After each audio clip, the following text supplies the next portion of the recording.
Hey everyone, I'm Megyn Kelly. Welcome to the Megyn Kelly Show. Oh, we have a powerful show for you today. There are several stories I'm really looking forward to bringing you. We've got a Kelly's Court coming up in just a minute. And in a way, we begin with some legal news. Breaking news this morning related to someone who became associated with one of the most famous court cases in American history and one of the most infamous crimes ever committed. We received news this morning that O.J. Simpson has died at the age of 76. His family announced the news on Simpson's active X account. It reads in part, on April 10th, our father, Orenthal James Simpson, succumbed to his battle with cancer. He was surrounded by his children and grandchildren. During this time of transition, his family asks that you please respect their wishes for privacy and grace. TMZ reporting that OJ had been battling prostate cancer in recent years. His health recently took a turn for the worse. Back in February, he denied rumors that he was in hospice care. Hey, X-World. Hospice? Hospice? You talking about hospice? No, I'm not in any hospice. I don't know who put that out there, but whoever put that out there, I guess is like the Donald Singh. Can't trust the media. That was the thing about O.J. Simpson.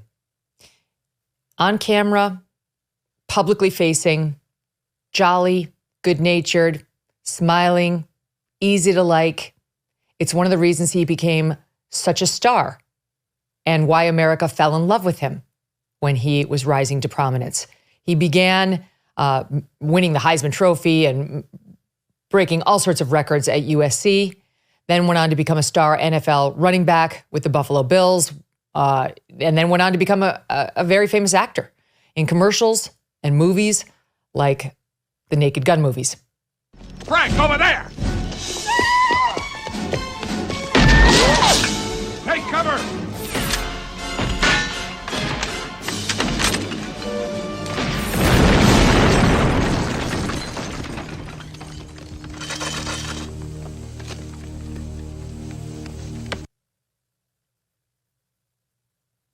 But he truly became one of the most famous or infamous people in the world in 1994. 30 years ago, when he was charged with the murder of his ex-wife, Nicole Brown Simpson, and her friend, Ronald Goldman, in Los Angeles, in a pair of absolutely gruesome stabbings. The children Nicole and O.J. shared together from their marriage were steps away inside the house and were just 8 and 5 years old at the time of her death. They were asleep in the house while their mother was being murdered outside. The slow-moving car chase with OJ's white Bronco that happened soon thereafter as police closed in on him as their lead suspect, who they wanted to arrest, became an iconic moment, again, in American history, followed by his subsequent arrest. People remember where they were when they watched that.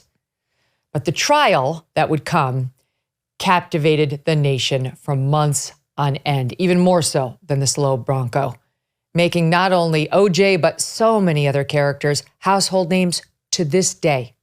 Marcia Clark, the prosecutor in this case, who is a regular here on the Megyn Kelly Show, in her opening statement, she detailed the brutality of the killings. I warn you, this is graphic.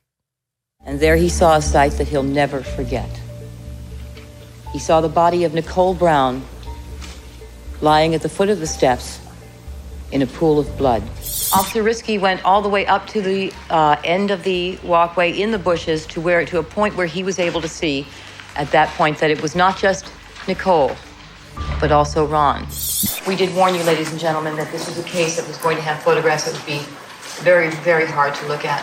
We have to show you the evidence, and I apologize for the graphic nature of them, but this is the crime that we're here to examine. No one will argue about what the cause of death was for Ron Goldman and Nicole Brown. Indeed, it was stated repeatedly by the prosecution that Nicole Brown Simpson was nearly decapitated. So brutal was the attack that she suffered.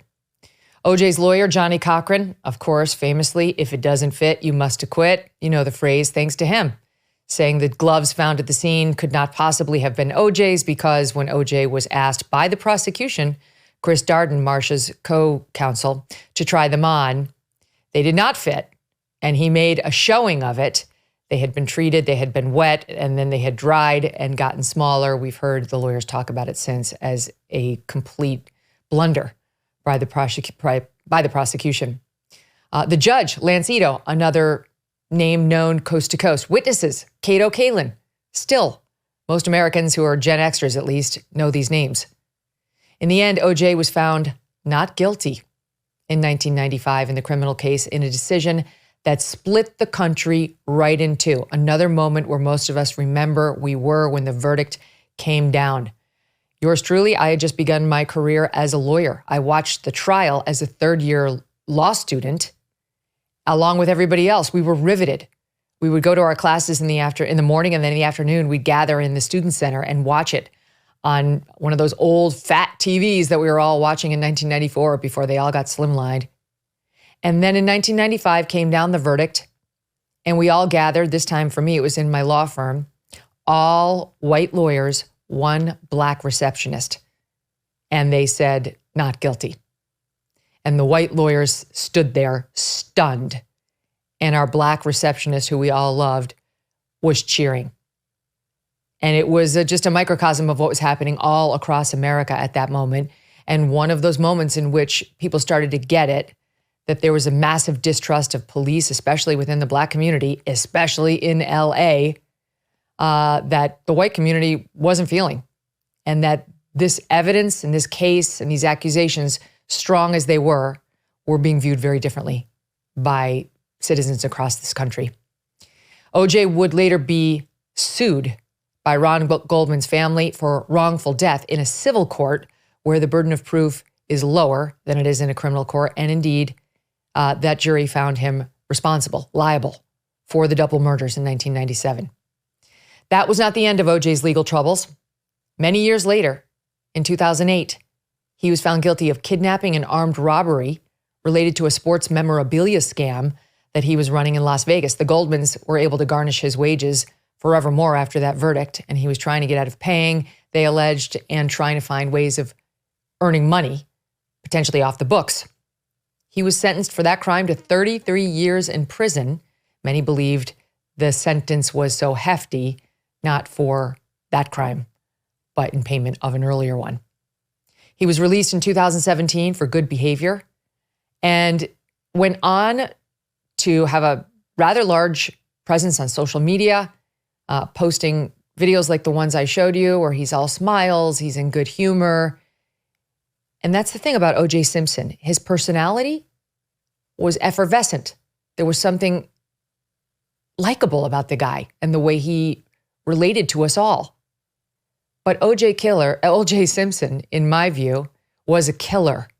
He was a double murderer, just as that civil jury said. And the fact that he had great lawyers who pointed out some failings of the prosecution in its case, that didn't change that. Not for me and not for millions of Americans. I'm sorry, but I don't think you can look back at this man's legacy and remember much more than that. Yeah, he was a great football player. He was a good actor. He had a great personality. And he killed brutally 2 people, including the mother of his very young children.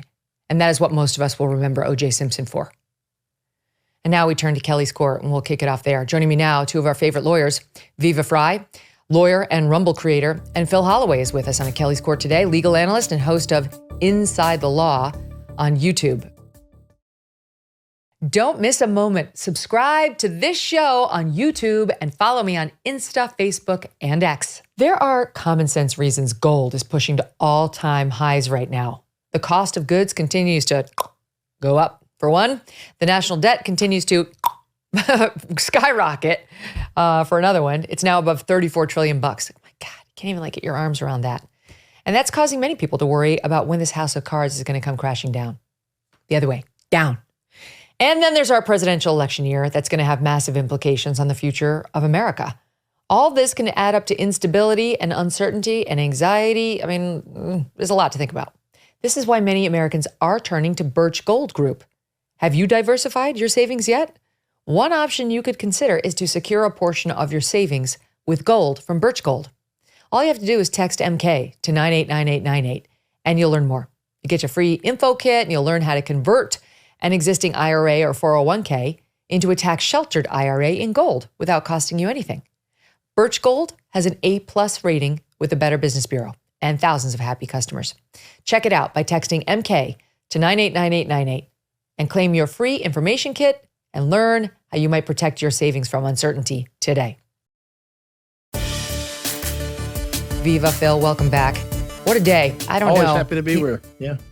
Yeah, great to see you. He's one of those names my team forwarded in the news. OJ's dead. Everyone knows him just by that, just OJ. And the thing I thought, you guys, was, when Kobe was killed in that helicopter accident, you remember some reporter brought up the sexual assault charges against him in writing up his death.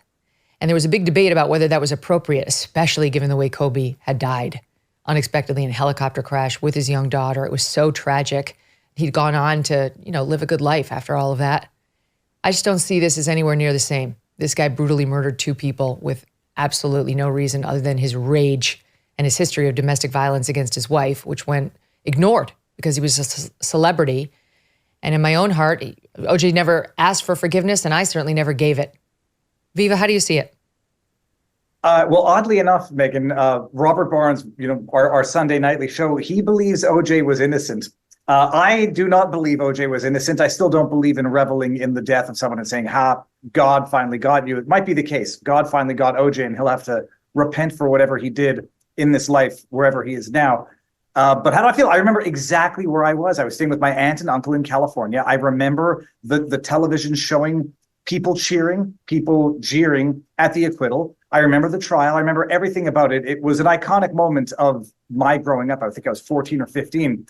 But I was always just shocked by him taking to social media like that was not part of his life. Even if he were innocent, what he did on social media was rubbing in the nose of the victims what the accusations were against him. I thought it was always a sign of a narcissist of sorts to come out and boast to the world, you all know what I did, or you all know what you think I did, and I'm going to come out and pretend like it never happened and make a social media account and make jokes about it. I never thought that was appropriate. But maybe he even, Phil, wrote a book called If I Did It, about which there was so much controversy, they had to pull the book because people were not ready for that wink and a nod recount by OJ, which Marsha Clark has had a lot of comments on this show about, suggesting it wasn't a true recitation anyway of how he did it.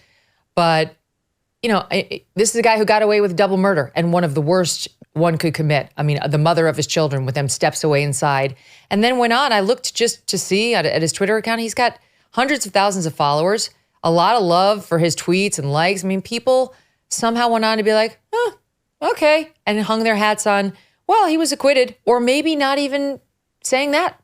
What are you feeling about it?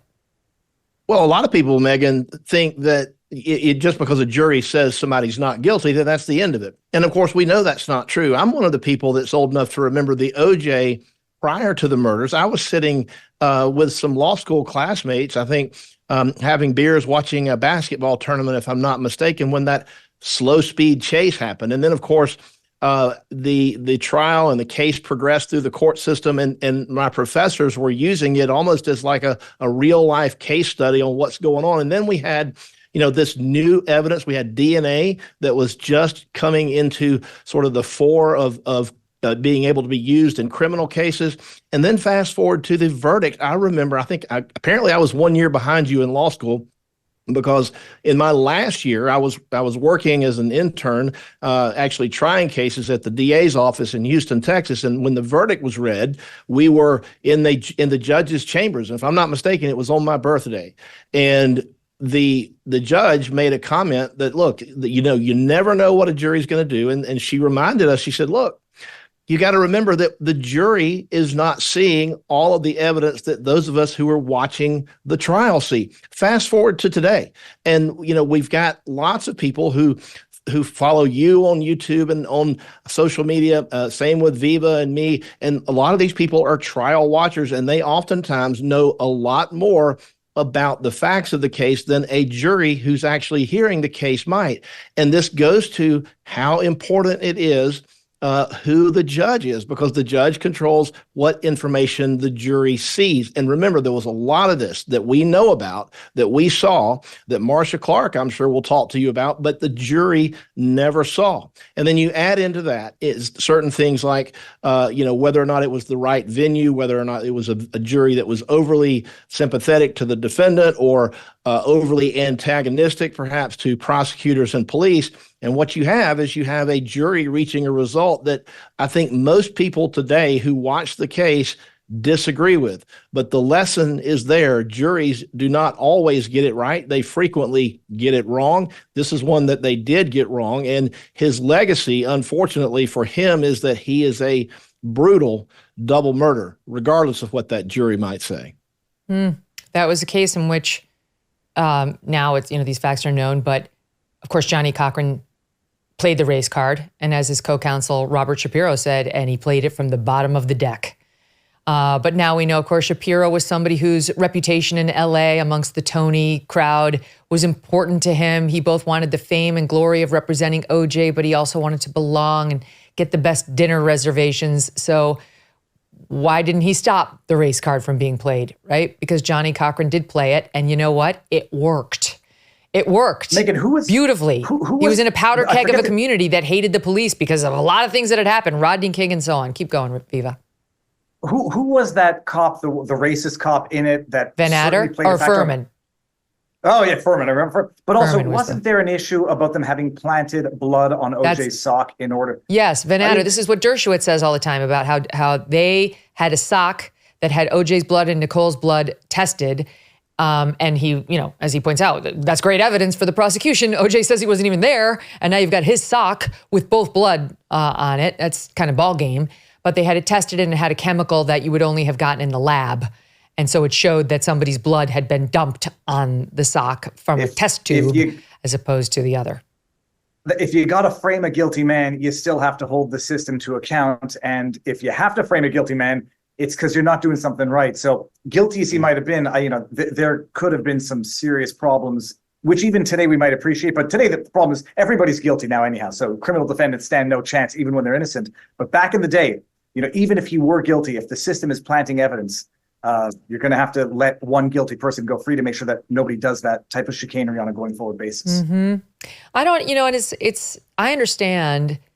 Alan said many times that people who actually sat and watched the trial every day were not surprised by the verdict, and people who just watched the highlights on TV were. And honestly, this was kind of my experience where I just watched highlights because I was in law school. I was busy. But my then boyfriend, who was out of a job at the moment, watched everything. And he and I had this split where he was like, I'm not surprised at all. This was the right result. And I was like, you're an insane lunatic. But separate and apart from whether the jury got that right, there's what you can prove in a court of law and holding a dirty cop accountable. And then there's what you believe. And I have zero doubt that O.J. Simpson committed those murders. There was a history of domestic violence against his wife. That's indisputable. I don't care. And I love Robert Barnes. I think he's brilliant. But that's indisputable. He was a wife beater. And it's on tape, and you could hear her terror, and she had filled out a will at age, 30-something, and she had put pictures of her bruised and bloody face in a safe deposit box.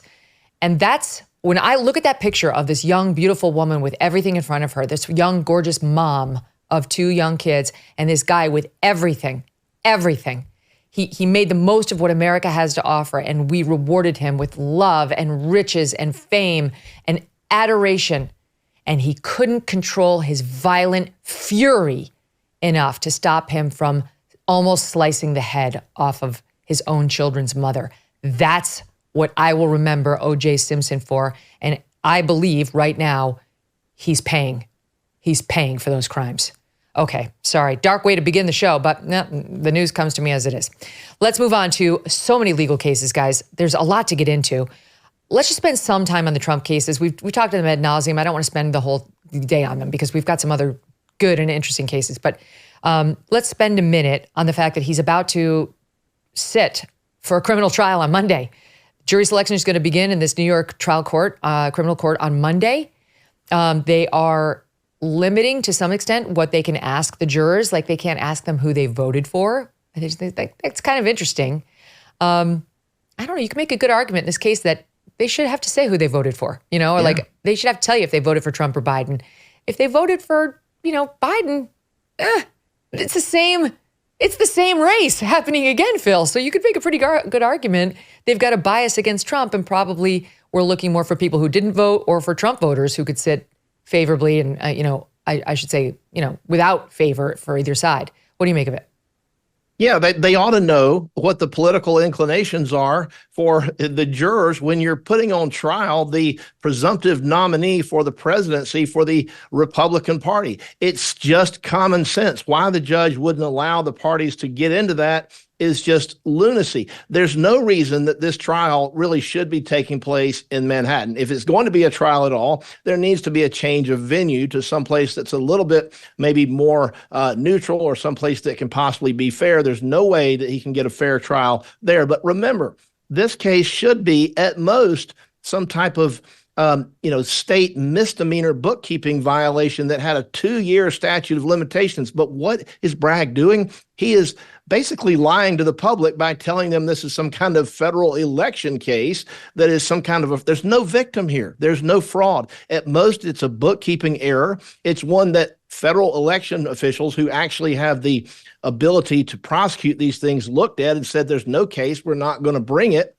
But yet we have another instance of lawfare by a partisan, hack, biased local prosecutor in Manhattan who lets everybody go for everything. Apparently, you can smash people over the head in the subways. You can commit armed robberies. You can murder people. You're going to get let go if you just were some kind of a sympathetic, at least to him, defendant. But if you make a bookkeeping error or do something in the way that you keep your books, which is harmless, by the way, there's no victim there. And if Alvin Bragg doesn't like it, he wants to put you on trial and try to throw you in prison on a case that ought to have been barred by the statute of limitations. This is pathetic. This is almost as bad, and maybe even worse than what we see here in Atlanta with Fani Willis. And Viva, he's going to have to sit there. Unlike the civil case, in a criminal case, the defendant must be present. So he's losing 2 months from the campaign trail. Megyn, it does not need to be explained how over the top it is. The gag order is election interference in its purest form. But, a bookkeeping mistake or whatever you want to call it, and they'll argue, no, it's election interference because he paid off a porn star for an alleged affair. This is what I believe it was John Edwards had a very similar thing, and I thought that this was resolved in law. Hillary Clinton financed, and I'm not playing the whataboutism, I'm just saying this is less bad than what has been done in the past. Hillary Clinton financed the Steele dossier that was at the root of that bogus Russiagate story. They financed it and then they lied about it. And she gets an $8,000 fine and the DNC gets $100 and some odd $1,000 fine for concealing the fact that they financed that opposition research. Slap on the wrist, minimal fine. They turn this into a 37 or however many charge indictment because every month they charge for the entry in the books, the writing of the check, because this is what his lawyer did at the time, Michael Cohen. I made a tweet when I was eating dinner alone last night and I was laughing to myself.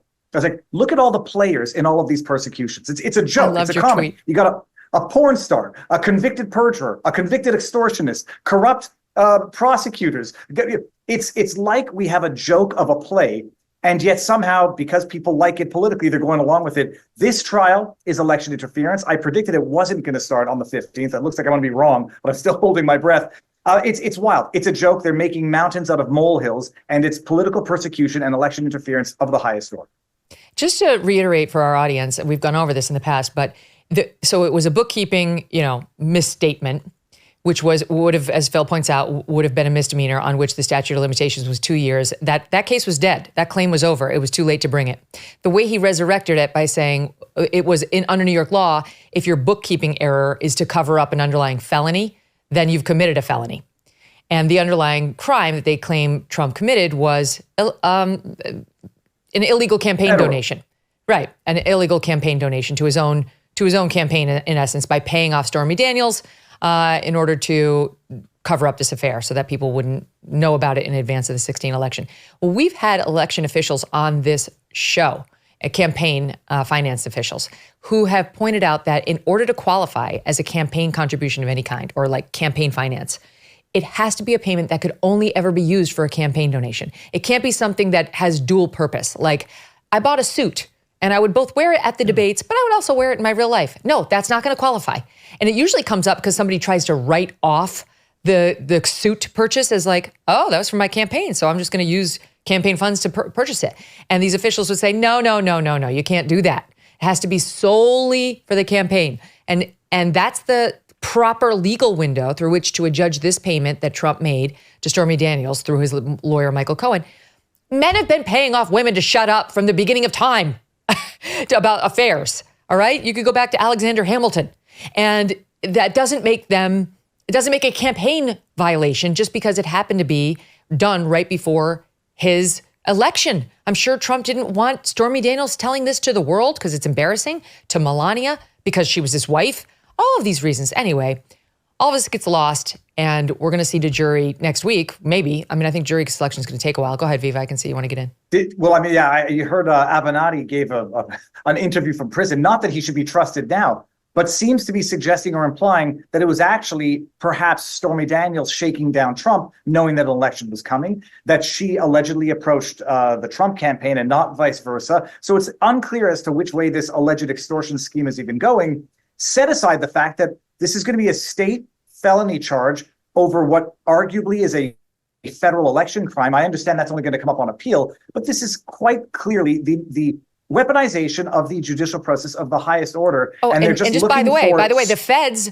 declined to bring that underlining charge. The feds looked at the campaign finance allegation and said, there's no there, we're not doing that. So only Alvin Bragg, this political hack, as you point out, in New York, saw this and said, I can stitch it together. I can make it happen. On the subject of Avenatti, so he goes on with Ari Melber on MSNBC the other night. Avenatti, oh my God. I mean, one of my proudest moments as a journalist is when I will tell you, and you can go back and check the record on this, I never fell for his bullshit. I was never enamored by this guy. The one time I had access to him, I grilled him like a 4th of July hot dog. It was unpleasant for him, and the record will speak for itself. But he's back from prison, where he's been sentenced, I think, 22 years for the multiple frauds he committed against his clients, including Stormy Daniels. He's in jail right now because her publisher gave her an $800,000 book advance, and he stole $300,000 of it and forged her name. I mean, this is a proven liar. But what he had to say about Michael Cohen, who's going to be a star witness against Donald Trump in this case, was pretty interesting coming from Michael Avenatti. Take a listen. Every case needs to have one or two primary witnesses who tell the story. From my perspective, I surmise that the DA is going to use potentially Michael Cohen or Stormy Daniels for that purpose. And I think that has the potential to be a disaster. Michael Cohen is I've never been a fan of Michael for various reasons. He's a serial liar. He's shown himself to be incapable of telling the truth.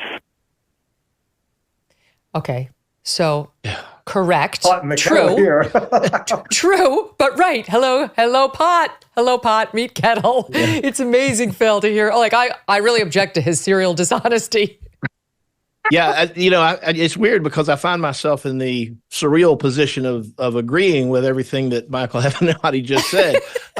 It's bizarre. Maybe I'm going to get invited to lunch with Fani Willis this week. Things are so strange in my world right now. But look, no. I mean, you've got a convicted felon, okay, that is going to be the star witness and or perhaps, the porn star who, refuses to pay any kind of judgments against her. And it's just, it's going to become a circus. I mean, anything that involves, Donald Trump has a tendency to draw every camera on the planet and every microphone on the planet. Just, it's there, and it's all going to be superheated. It's like in this giant pressure cooker, and it's going to just be explosive. We're going to be in the situation, unfortunately, of dissecting the truth or the lack of truth of every word that comes out of these witnesses' mouth. We're going to obviously have to dissect the strategy of the prosecutor, who, by the way, is not going to want anybody to tell him because, it's true.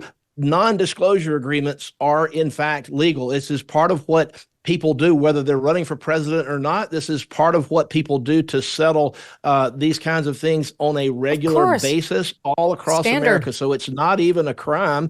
And look, you need to look no further than the Fani Willis, Nathan Wade situation to understand, like, even she did not want her relationship to get out, and only when it was uncovered did she finally have to fess up to it. So it's people just don't want these things to be on the front pages, and so they do non-disclosure. Even Fani Willis has done non-disclosure agreements with her staff. This is what people do when they don't want somebody to talk. It's a matter of contract.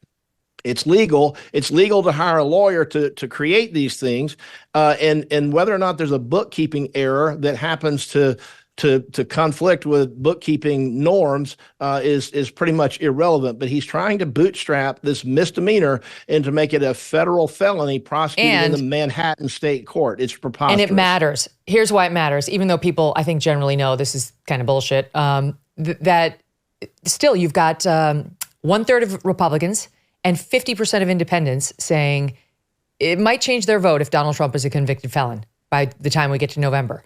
And I realize most of us are like, do they really mean it? This is kind of a BS case. Really, didn't mean it on like this? This would make you feel that way? We don't know. What if they do mean it?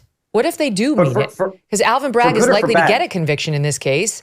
And that really could change the course of history, especially to your point, Viva, because he's basically gagged. He's gagged from publicly attacking Michael Cohen, who's got free reign on him, from Stormy Daniels, who's got free reign on him, from the judge's daughter, who's got free reign on him. And we could go on. He can attack the judge. He can attack the DA.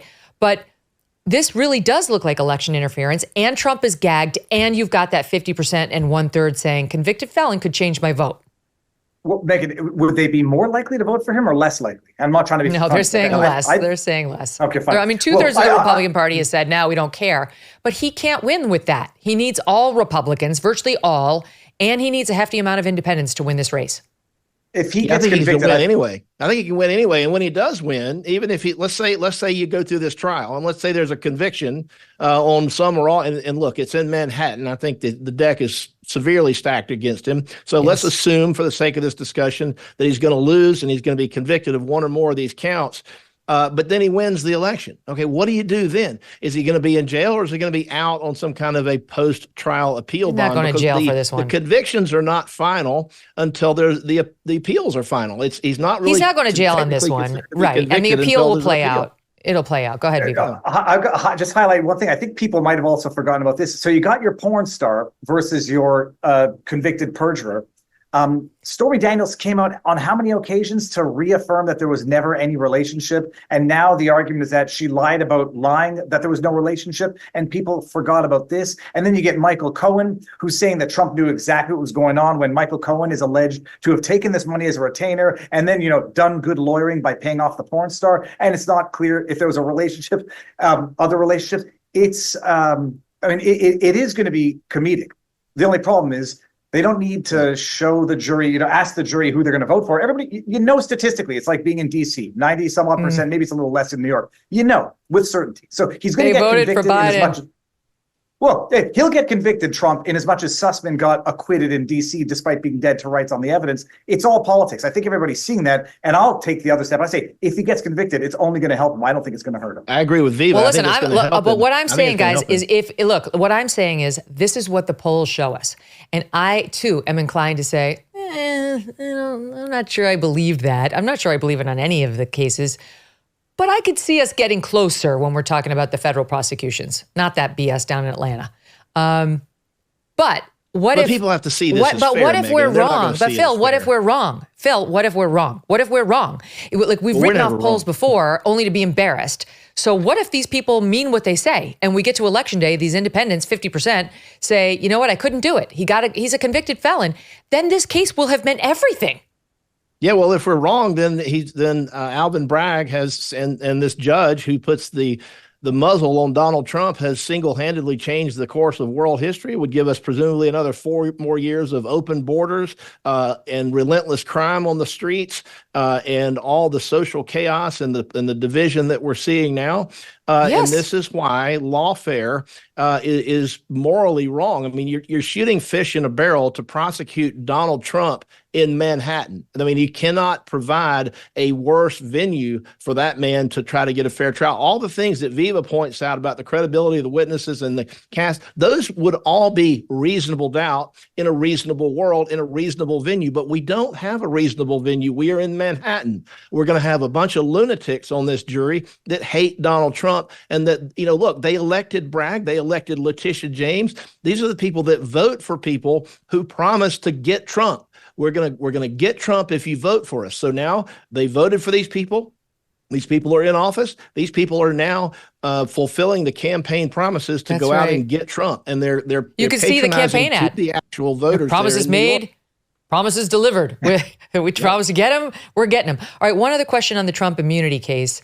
Immunity argument. So he's basically arguing at the federal level in response to the January 6th case. You really can't bring this case at all because presidents have immunity from criminal cases, and that applied to me because you're coming after me for things I did while I was still in the Oval Office, and this whole case should go away because I have presidential immunity.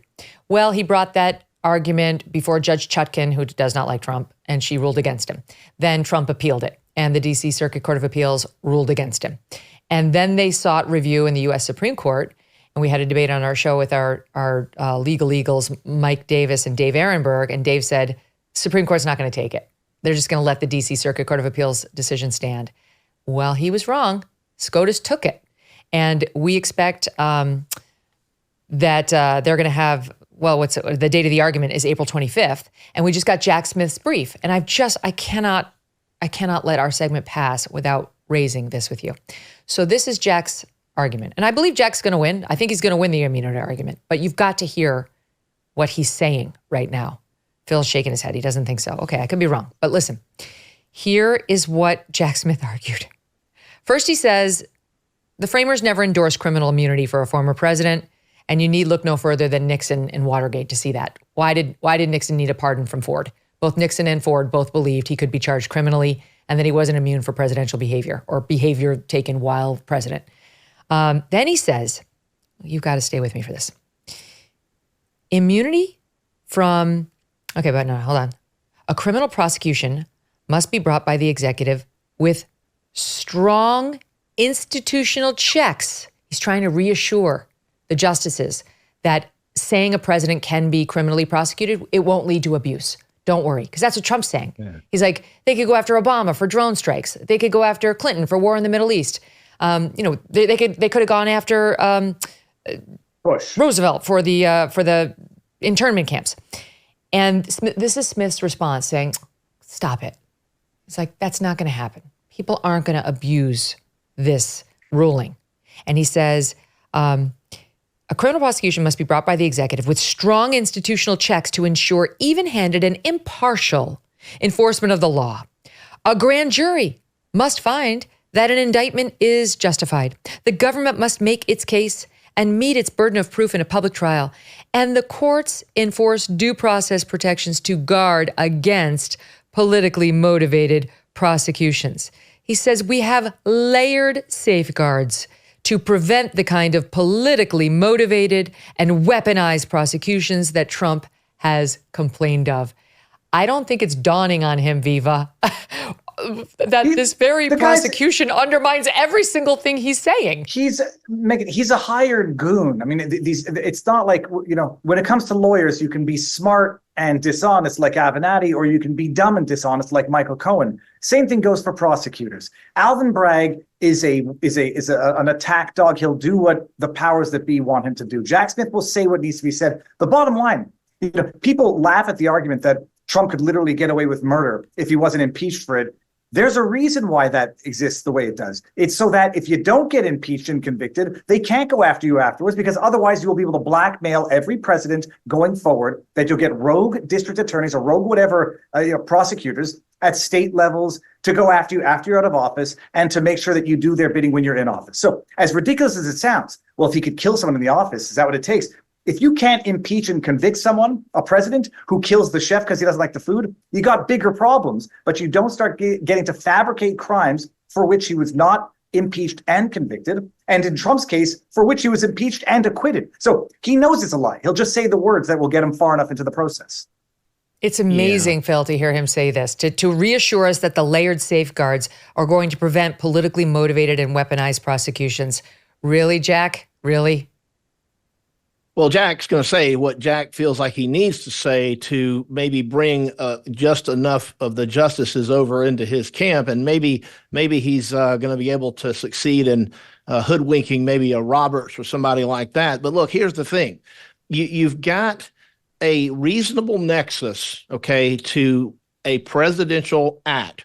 Now, not obviously everything a president does is presidential, but to use the example that others have used, if the president of the United States, whoever he or she might be, launches a drone strike somewhere without congressional approval and kills somebody who they say is a terrorist, no real reasonable person is going to say, well, we're going to prosecute that president for murder, although it would meet the elements of the crime of murder. Okay, but nobody's going to prosecute them because there's a reasonable nexus to a presidential action that would be taken. The same goes for the situation with Donald Trump, right? Is it possible that Trump is wearing two hats, one as president and one as candidate, and that the same thing that he's doing maybe furthers both interests? Of course.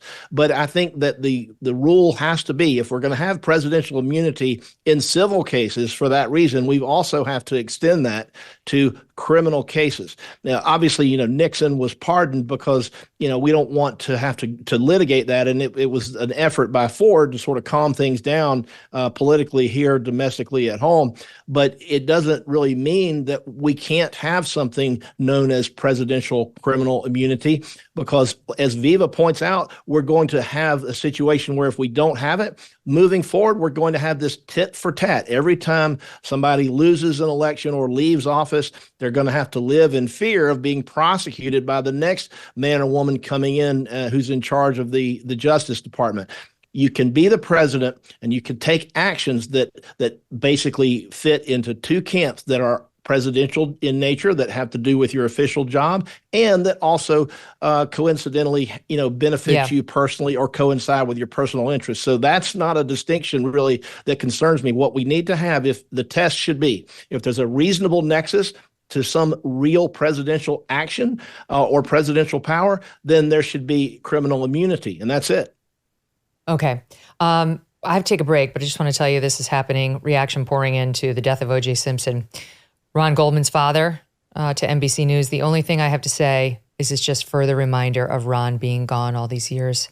It's no great loss to the world. It's just a further reminder of Ron being gone. Marcia Clark gives us this statement first before others. I send my condolences to Mr. Simpson's family. She's a class act. Good for her. She's not going to comment beyond that, but of course we are, because we're in the business of making commentary around news events. Viva and Phil, stay with us. There's plenty more to get to. Don't go away. Grand Canyon University, a private Christian university in beautiful Phoenix, Arizona. They believe in equal opportunity and that the American dream starts with purpose. Change the world for good by putting others before yourself. Whether your pursuit involves a bachelor's, master's, or doctoral degree, GCU's online, on-campus, and hybrid learning environments are designed to help you achieve your unique academic, personal, and professional goals. With over 330 academic programs as of September, GCU meets you where you are and provides a path to help you fulfill your dreams. The pursuit to serve others is yours. Let it flourish. Find your purpose at Grand Canyon University. Private, Christian, affordable. Visit gcu.edu.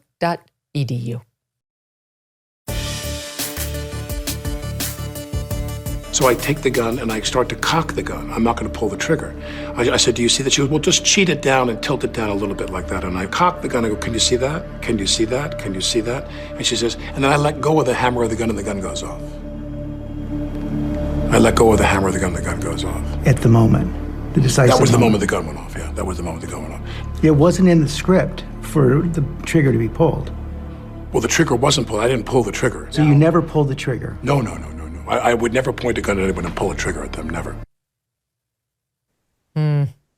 Alec Baldwin back in the news. Welcome back to the Megyn Kelly Show. Viva Frei and Phil Holloway are with me. So the prosecution filing a brief last Friday in this case, which is set to go to trial on July 10th. We've got a bunch of trials coming our way over the next few months. Hunter Biden, this Trump thing on Monday, and Alec Baldwin, to name a few. And in it, she raises the interview with Stephanopoulos, saying every time Mr. Baldwin speaks, a different version of events has emerged from his mouth. She's gone on to say that this was a man who had absolutely no control of his own emotions and absolutely no concern for how his conduct affected those around him on the set.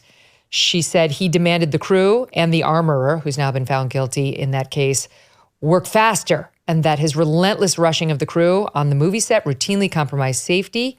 Went on to say that after the shooting, Baldwin set about constructing a false narrative that deflected responsibility onto others. He has claimed that he did not pull the trigger of the gun, you heard that there, which the prosecution maintains is absurd on its face. Viva, I know you've been covering this one closely, so do you think this thing is actually going to go to trial on July 10th for involuntary manslaughter? And how are you feeling about the strength of the prosecution's case? Look, my theory of the case is that Alec Baldwin pulled the trigger on purpose because he thought there was only a blank in it. He was pissed off at Helena, and he was trying to, let his rage out. That's my personal operating theory of the case. One thing is for certain, despite him saying, no, I would never point the gun at someone and pull the trigger. Well, he pointed the gun at somebody, and then his defense was, well, she told me to do it. So he did something that he said he would never do because she told him to do it. Look, my only question is, I think he's obviously guilty of something here. The only question is whether or not the conviction of the armorer, now I forget her name. Hannah Gutierrez-Reed. Hannah Gutierrez, sorry. The only question is whether or not her conviction is going to help or hurt Alec Baldwin. And I've listened to both sides of the argument. I at first thought it would be a foregone conclusion it would hurt him. I think he's going to get to hang his hat on it now and say, look, she was convicted. I had no reason to believe or no way of knowing that there was a live round in there, and I'm washing my hands of it. I think it's going to help him, but I still think his statements indicate guilt. His overt denial, no. I would never pull the trigger to do it. When he admits to having done it, he knows that he did something wrong. He's just trying to rationalize it to himself. Phil, the prosecutor argues the combination of Hannah Gutierrez's negligence and inexperience and Alec Baldwin's complete lack of concern for the safety of those around him, that's what proved deadly for Helena Hutchins. She's in no way going to say the armorer's conviction on being completely negligent on that set gets him off the hook. He was the executive producer. They gave him the gun. He didn't check it. That seems to be the industry standard. And then, as the prosecutor points out, he effectively blamed Helena Hutchins for her own death by saying she told me to point it at her, the thing I'd never do. So in a manslaughter case, you got, something known as an intervening causal act. Okay. And in this case, he's going to point to Hannah's conviction as being that thing that breaks the chain of causation and therefore leads to his acquittal, he hopes. One thing, though, that he says that has always troubled me, look, triggers don't pull themselves. Now, my background, I came up in law enforcement. I'm from the South. I've been around firearms my entire life. And I know that triggers just don't pull themselves. He knows that, too. Why his lawyers are letting him go out and make these ridiculous statements on television and otherwise is just beyond me. He's going to talk himself into a conviction, but there can be no doubt once he does get into that courtroom, he's absolutely going to point at Hannah and say, look, she's the reason for this unfortunate death. I was just simply doing, other things. I had no reason to believe that there would be a live round in it. By all accounts, there shouldn't have been. However, the thing that's going to hurt him is his statements that don't make any kind of legal sense whatsoever. He never should have given that interview to George Stephanopoulos or gone out there over and over again. Well, so what happened was in March, Baldwin's lawyers requested to dismiss the indictment. And this prosecutor is saying that's absurd. We've got him dead to rights. And she also tells us, I think for the first time, Viva, why she originally, she offered him a deal. Remember, she dropped the felony charges against him and offered him a misdemeanor plea deal. And then she withdrew the offer for the plea deal and indicted him on a felony charge. And now she explains why. She says in part that she found out Baldwin was planning a documentary about Helena Hutchins and was, quote, actively pressuring material witnesses in the case to be interviewed for it. It was at that point, she says, the plea offer was rescinded. The man's a pathological rage monster. I mean, everybody's known that for a long time. But a narcissistic one at that. The George Stephanopoulos interview was one thing. But then, the street side interview that he gave, where he says, she was my friend. She was my friend. Well, it turns out not to say that she wasn't his friend, but they had only relatively recently even met. And I think he met her for the first time right before they started shooting the movie. So look, what makes more sense than anything, he pulled the flipping trigger. Whether he did it on purpose or by accident, he pulled the trigger. At first, I thought maybe he fanned the hammer and then released it. But apparently, from what people are telling me, that's not possible on this type of firearm. Bottom line, he made statements that were laughably stupid, implausible, changed his story multiple times when he's going out doing his press tour to garner sympathy for himself in the wake of the death of the woman that died literally at his hands. So, I mean, that's all going to come back to bite him in the ass. And I said it when he was doing it. I mean, the man just can't shut up. He's saying many things which are going to come back to haunt him. The only question is going to be, does, like Phil say, the actus novus, does he get to say, this ruptured any causal responsibility link between me and the event? All right, stand by. I got to take a quick break, but we're coming back and we have more to do. Stand by. Debt. You can go to bed thinking about it, and then you wake up thinking about it too. It's just still there. Here's the truth. The system traps you in debt. High interest credit cards and loans make it nearly impossible to pay off your debt. And insane inflation keeps you stuck paycheck to paycheck. Done with Debt can be your lifeline. Done with Debt has an ingenious new strategy to help erase your debt faster and easier than you ever thought possible. Done with Debt analyzes all the debt options you qualify for. They know how to reduce bills, how to cut interest rates. Their skilled staff of negotiators, they know how to get debt out of your life permanently without bankruptcy and without a loan. Done with Debt has experts who can share with you strategies for eliminating your debt. But you do need to hurry because some debt solutions are time sensitive. Here's how easy they make it. Go to donewithdebt.com. That's donewithdebt.com, donewithdebt.com. There is a police-involved shooting in Chicago that's starting to make some major headlines right now. And I'm telling you, I mean, every time we go into an election season, this happens because there are many police-involved shootings. That's America. And that doesn't mean the cops are guilty of anything. It's just America, especially in Chicago. But what happens in an election year, mark my words, is they find a case, they put it on loop, and it becomes an issue in the presidential race. Maybe this will be that case, maybe it won't, but you tell me. Here are the facts. The man's mother, he was I think high school senior, says that they shot her son, quote, like an animal. Police body cam video just released yesterday shows the police officers firing over and over, 96 shots in 41 seconds. According to Chicago's Civilian Office of Police Accountability, better known as COPA, there is a reason that there were so many shots unleashed by the officers, and that is that the officers were shot at first by the suspect. This group, COPA, investigates police shootings for the city. We're going to walk you through the details as they stand right now, and we have the videotape, so I encourage the listening audience to go to youtube.com/Megyn Kelly and watch this with your own eyes. The video matters here. The shooting happened on March 21st, so very recent. It involved 26-year-old Dexter Reed. Okay, so not high school, just out of. According to COPA, police stopped Reed, they said, for not wearing a seatbelt. Reed's car windows were heavily tinted, so it's unclear right now how they might have seen Reed not wearing the seatbelt. Police in unmarked vehicles, some in plain clothes, and some wearing vests that read police on them, approached the vehicle.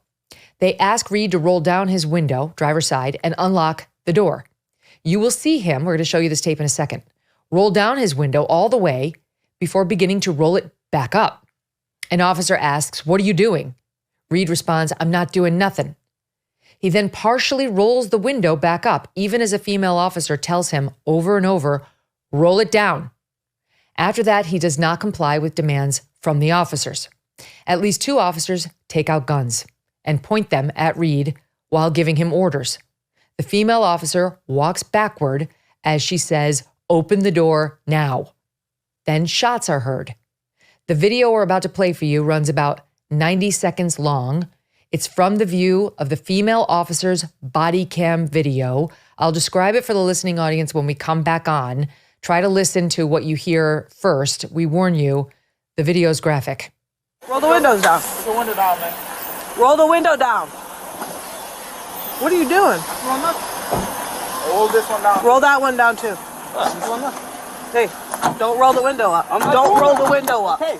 Do not roll the window up. Do not fucking roll Unlock the doors now. Open the fucking door. Unlock the doors now. Open the fucking door. Unlock the doors now.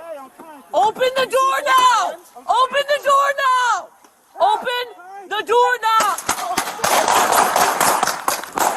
1164 David, shots fired, shots fired. Hey! Hey! Shots fired. Fernando Neighbors, 10-1, 10-1. Shot fire. Hey!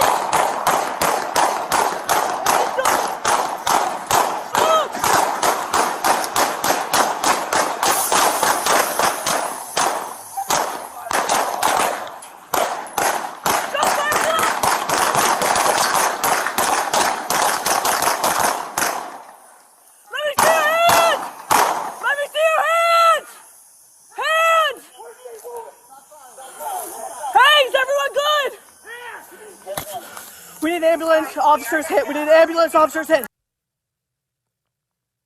Okay. So it's hard to see in that video, even when we slowed it down, the initial gunfire and which direction it came from. For the listening audience, you see him, he rolled back up that window, not all the way. As they're telling him, roll it down and roll down the other one too, which he did not comply with. You hear them telling him, unlock the door, and the police officer's got her hand on the door handle trying to pull it, and it remains locked. And you do hear Reed say inside, I'm trying to. But over the course of several seconds, it doesn't happen. And you can hear the police's escalation. You can hear their concern rising as they begin to back away from that door as they no longer can see very well inside the car because the window is gone, not all the way back up, but mostly. And then you hear gunfire. Again, though, in that video, even when we slowed it down, you cannot see from where the initial gunfire came. COPA, which again investigates shootings in Chicago, says the video and ballistic evidence point to Reed, the man inside, firing first at cops. A body cam video from a different officer shows that at one point, while all the shots were being fired, Reed gets out of his vehicle and goes to the back of his SUV. The video shows him getting shot repeatedly, so we're not going to air it. But we made a series of full screens, meaning pictures, so you can see what the officers saw. In this one, you see Reed crouching down as he goes up the side of the vehicle. This is after the shooting had begun. In this image, he makes it to the back of the vehicle. His arms do not appear up, for what it's worth. In this image, you see him fall backward as more gunfire rings out. Eventually, he falls to the ground. At that point, officers point their guns at him and order him not to move as he lies still, one officer remarking that Reed is still breathing while they search him for a gun. He is put in handcuffs. He was transported to a hospital where he later died. A Chicago police officer was shot in the arm.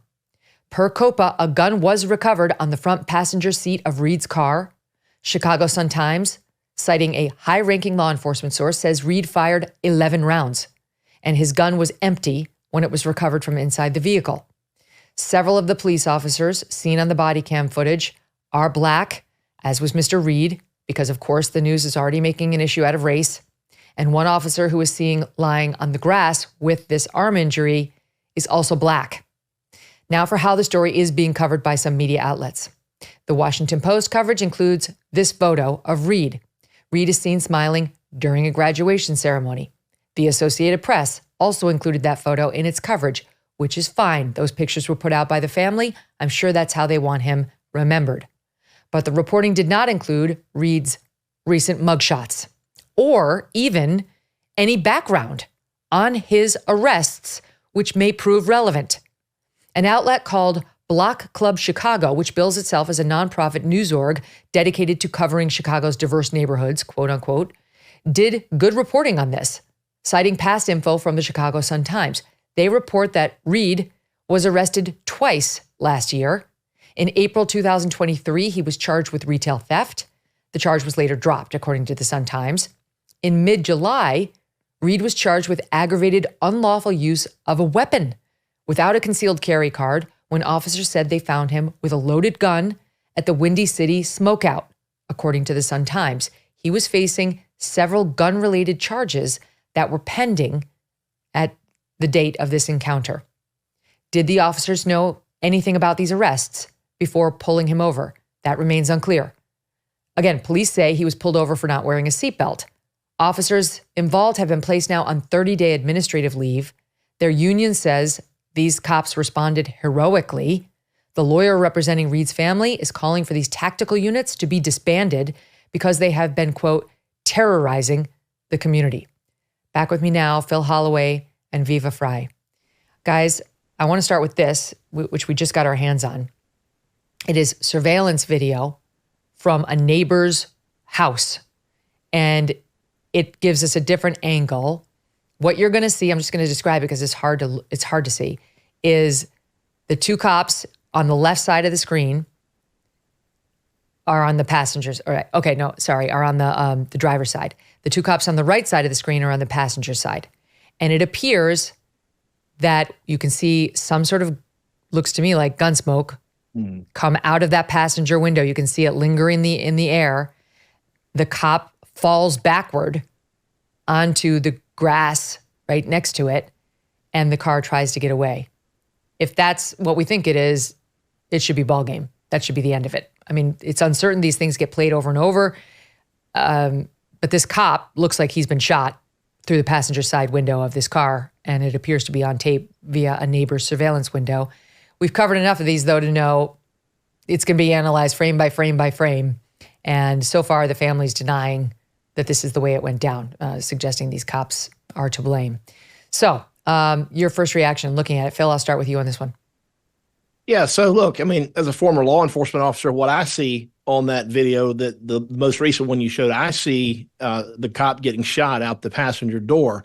It is pretty clear, but the common denominator in all of these cases, Megyn, is non-compliance with police commands, right? You can pick apart whether, maybe they should have stopped him, maybe they shouldn't have stopped him, but the common denominator is non-compliance with police commands. In the United States, there's a case called Graham versus Connor, and it's sort of the standard that we use to assess whether or not police shootings were reasonable. And it tells us that we are not supposed to use the 2020 hindsight vision to analyze these things. Put yourself in the place of an officer on this chaotic scene where things are dynamic, they're fluid, they're rapidly changing. And then the question is, would a reasonable officer under like or similar circumstances use that degree of force? And so I put myself there in that scene with all that stuff going down, and I see a colleague of mine being shot through the passenger door. Yes, I'm going to return fire. I'm going to return fire until that threat has been terminated and neutralized and is no longer a danger to me,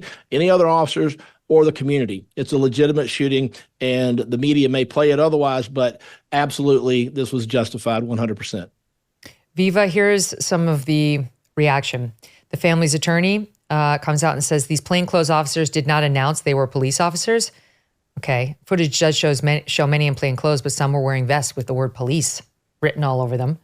He called on the Chicago mayor to disband the tactical units that have been terrorizing the communities. He asked how many more young black and brown men need to die before this city will change. And then the Chicago mayor, this far lefty, Brandon Johnson, weighs in with the following statement.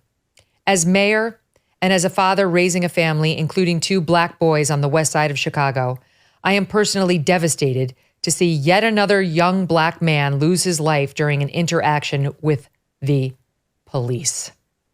If what we've just seen holds up, that is incredibly irresponsible. Megyn, I was going to make the sick joke that, just see what LeBron James is tweeting about this, and then the opposite is true. You remember that the cop who shot the woman as she was about to stab someone, saved a kid's life and got demonized for it.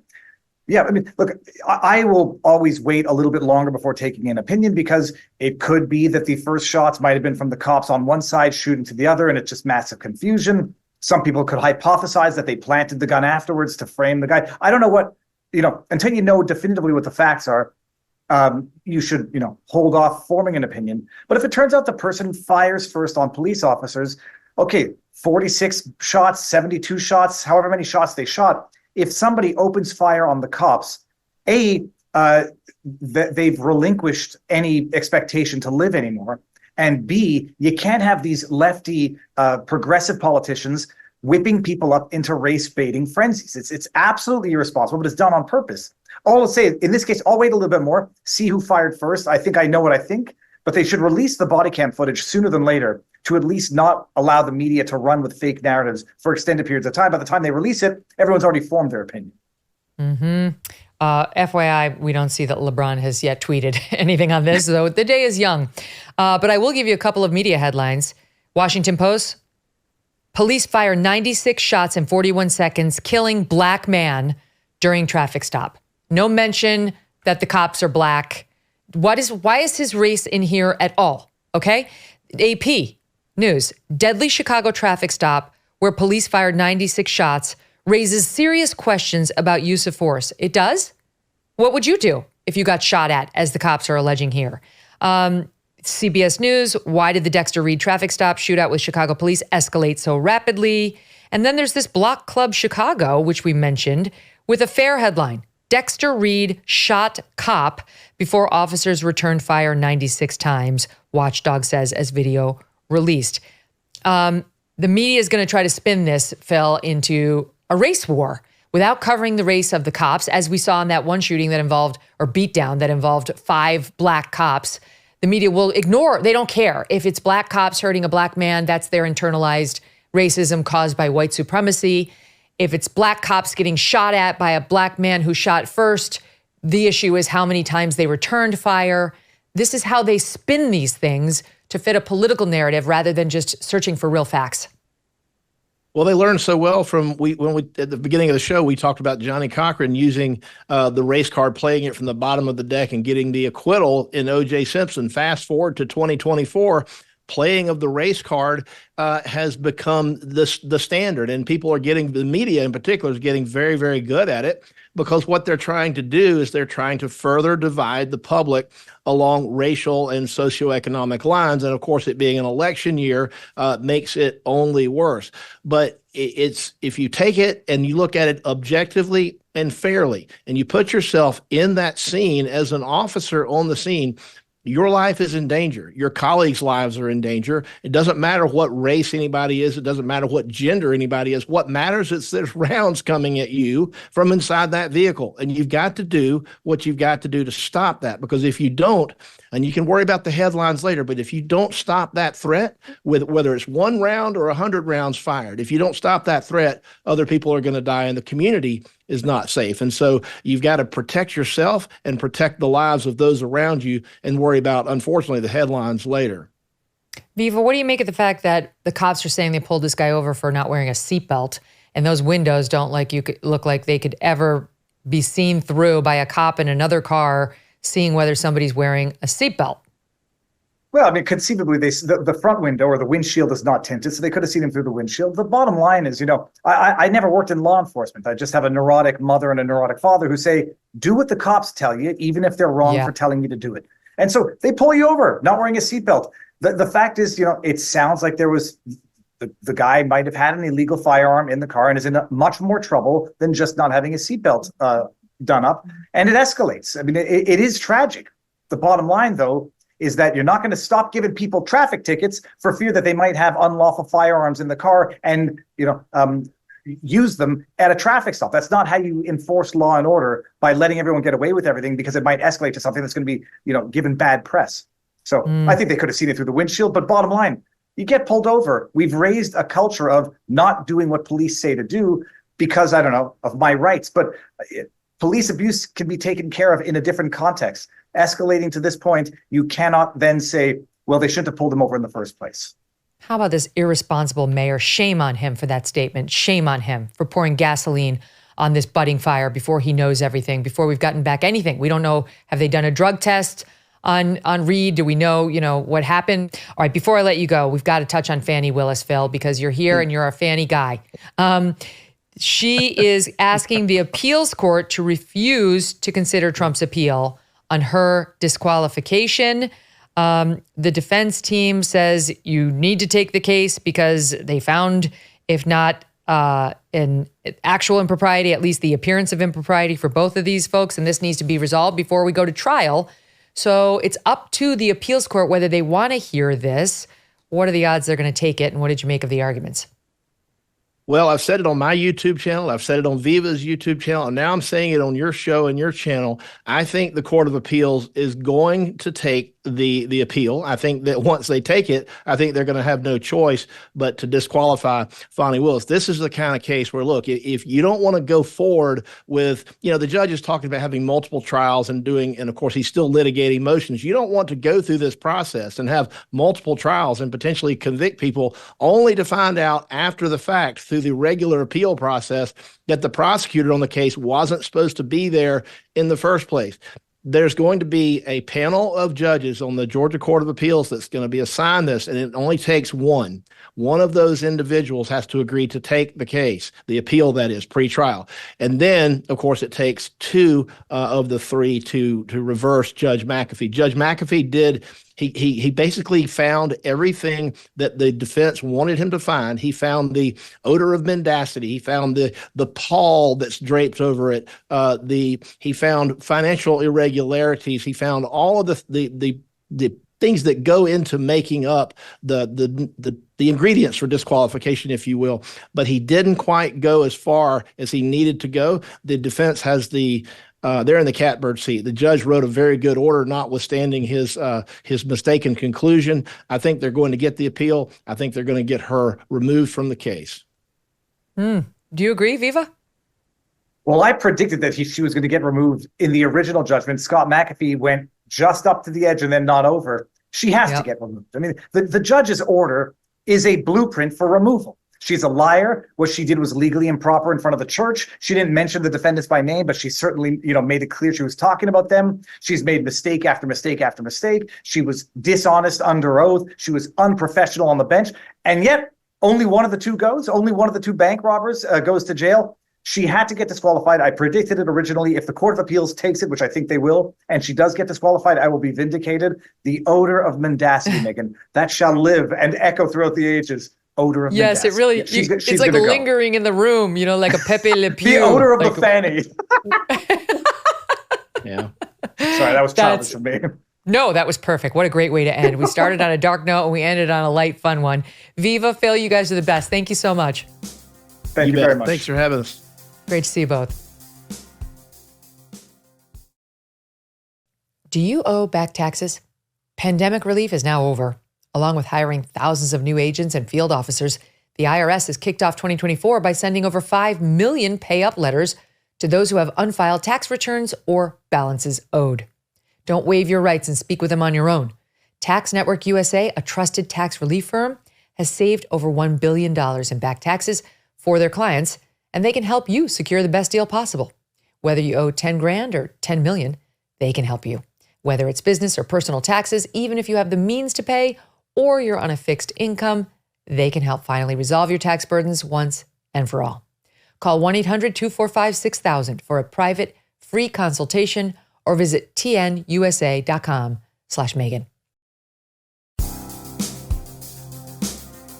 Now we turn to some cultural news with two super smart, amazing women. And who better to talk about the latest with? Men continue to invade women's spaces to some very detrimental consequences. Who could ever have predicted this? That's where we're going to kick it off. Joining me now, Britt Mayer, founder of Rooted Wings, and Allie Beth Stuckey, host of BlazeTV's Relatable podcast and author of the book, You're Not Enough, and That's Okay. Ladies, welcome back to the show. I'm so happy to have you. Thank you, Megyn. Thank you so much. Okay, so there's a couple of related incidents.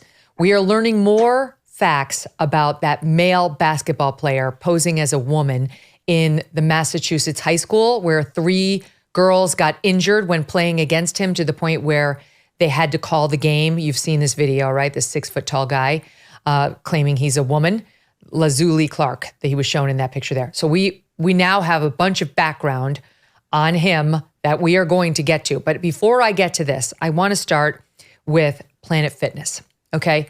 And just like before we do this, a little throwback on how, back in the day, there were not women's rooms and men's rooms or women's locker rooms and men's locker rooms. That came about, the segregated facilities, for a reason. And it was that women were concerned about their safety because over 90+% of all sexual assaults are done by men against women. That's just how it goes, especially when it comes to stranger assaults. And women were worried about places in which they change or remove clothing being assaulted in their most private and intimate moments.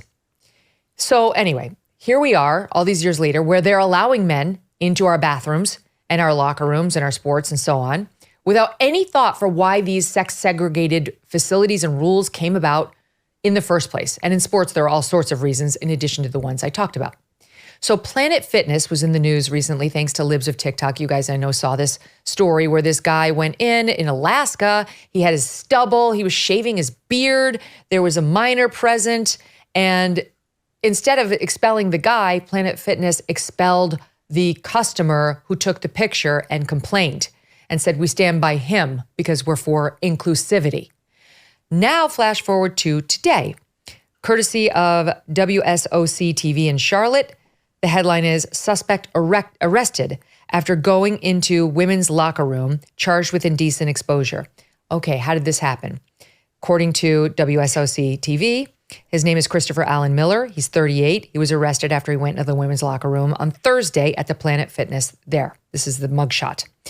Imagine this guy coming into your women's room and under these circumstances. Listen, Planet Fitness allows members, they report, to use the restroom and locker rooms that they identify with as part of their no judgment motto.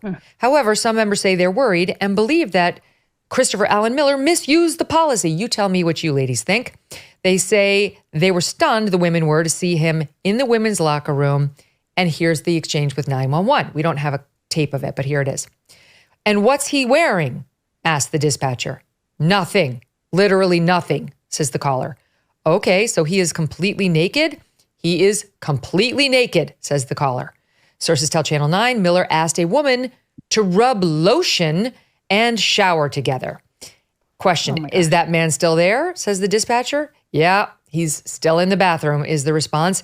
It's a man, but he says he identifies as a woman and won't leave the restroom. But he's just walking around showing us his and won't leave. So Planet Fitness wants us to know that they took immediate action because they have zero tolerance for harassment of any kind. They endangered the women in this locker room, and they have endangered women coast to coast because we're all subject to this policy if you go to a Planet Fitness and beyond, because there are places like many states that by law, you have to let the man saying he identifies as a female into the facility.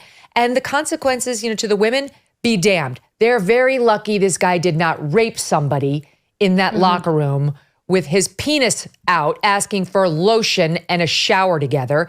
This is disgusting. Planet Fitness can't just act like it did something responsible. They're the reason it happened to begin with. Britt, I'll start with you. Yeah. It makes me want to vomit.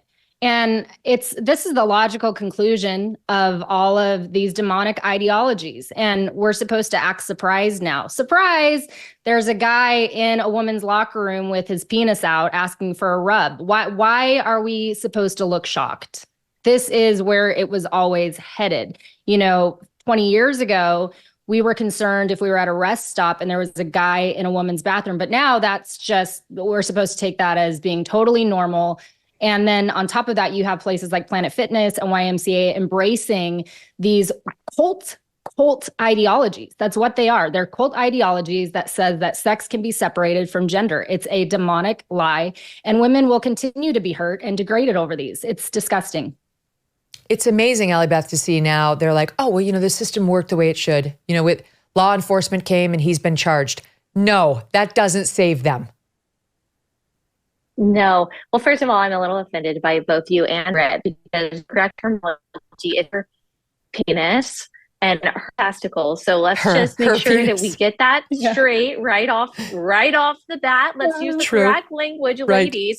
Well, they are correct that the system is working exactly how it was intended to before. The system is now women have no recourse. We're not allowed to call authorities or to get someone in trouble if this man who identifies as a woman comes into the locker room, sexually harasses us, and exposes himself to us. Now we get in more trouble for misgendering this individual than the man who exposes himself to a young woman, a minor, like he did in Alaska. And so that is the system that Planet Fitness has put in place. This man was just following their rules. Their rules say that if you state that you are a woman with a penis, that you can go into a locker room and it's all fine. Doesn't matter if there's a 6-year-old girl in there. Doesn't matter if other women are changing. This is the system that Planet Fitness has put in place. And so this is the consequences of their actions. They can't save face now. Okay, so that brings me to this athlete in Massachusetts. It's a male participating in women's sports. And we all saw the videotape of him taking the ball. Plays with the KIPP Academy, taking the ball from an opposing player on the girls' team, and she falls down to the floor and is writhing in pain. This poor girl, look at him. He uses his male power to make sure he gets that ball. He wrests it from her. She can't get up. Look at her. She's unable to stand back up. You can see her grimacing face. She has her hand on her back. She keeps rolling around. She can't move. She can't rise. 2 other girls were also hurt in the same game, and they had to end the game early, the coach for the opposing team with all the hurt girls. Well, guess what? This guy's been up to no good for quite some time. So there have been a couple of reports now, one from Quillette, and then there's another one now in the Daily Mail about this, as the Daily Mail puts it, bearded, 6-foot-tall trans athlete who's been going from female sport to female sport and what has reportedly been going on. All right, this is Quillette, says this same 6-foot-tall trans student, last name Clark, participated in multiple different female sports, not all at the school, but multiple sports, including rowing, volleyball, and taekwondo. In volleyball, this man, as a female, was named a Commonwealth Atlantic Conference All-Star. He scored more, quote, kills in the volleyball season in 23 to 24, 171, than the rest of the team combined. He got 171. The whole team combined got 131.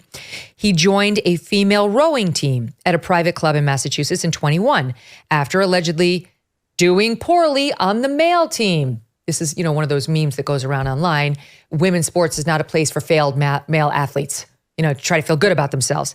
The transgender athlete's participation allegedly caused issue for the fellow rowers, according to a copy of a letter sent to U.S. Rowing, the sport's national governing body, signed by 15 concerned parents. One of the parents told the magazine the athlete did not bother to shave his stubble, even continued wearing the male team's uniform. Final straw was an incident in 22 when the rower, the man, allegedly walked into the girls' changing room, observed a teammate who was topless and said, "Ooh, titties," in reference to her breasts. When another rower in the locker room asked if it was the first time this teammate had seen female breasts, he reportedly replied, yeah, with a laugh.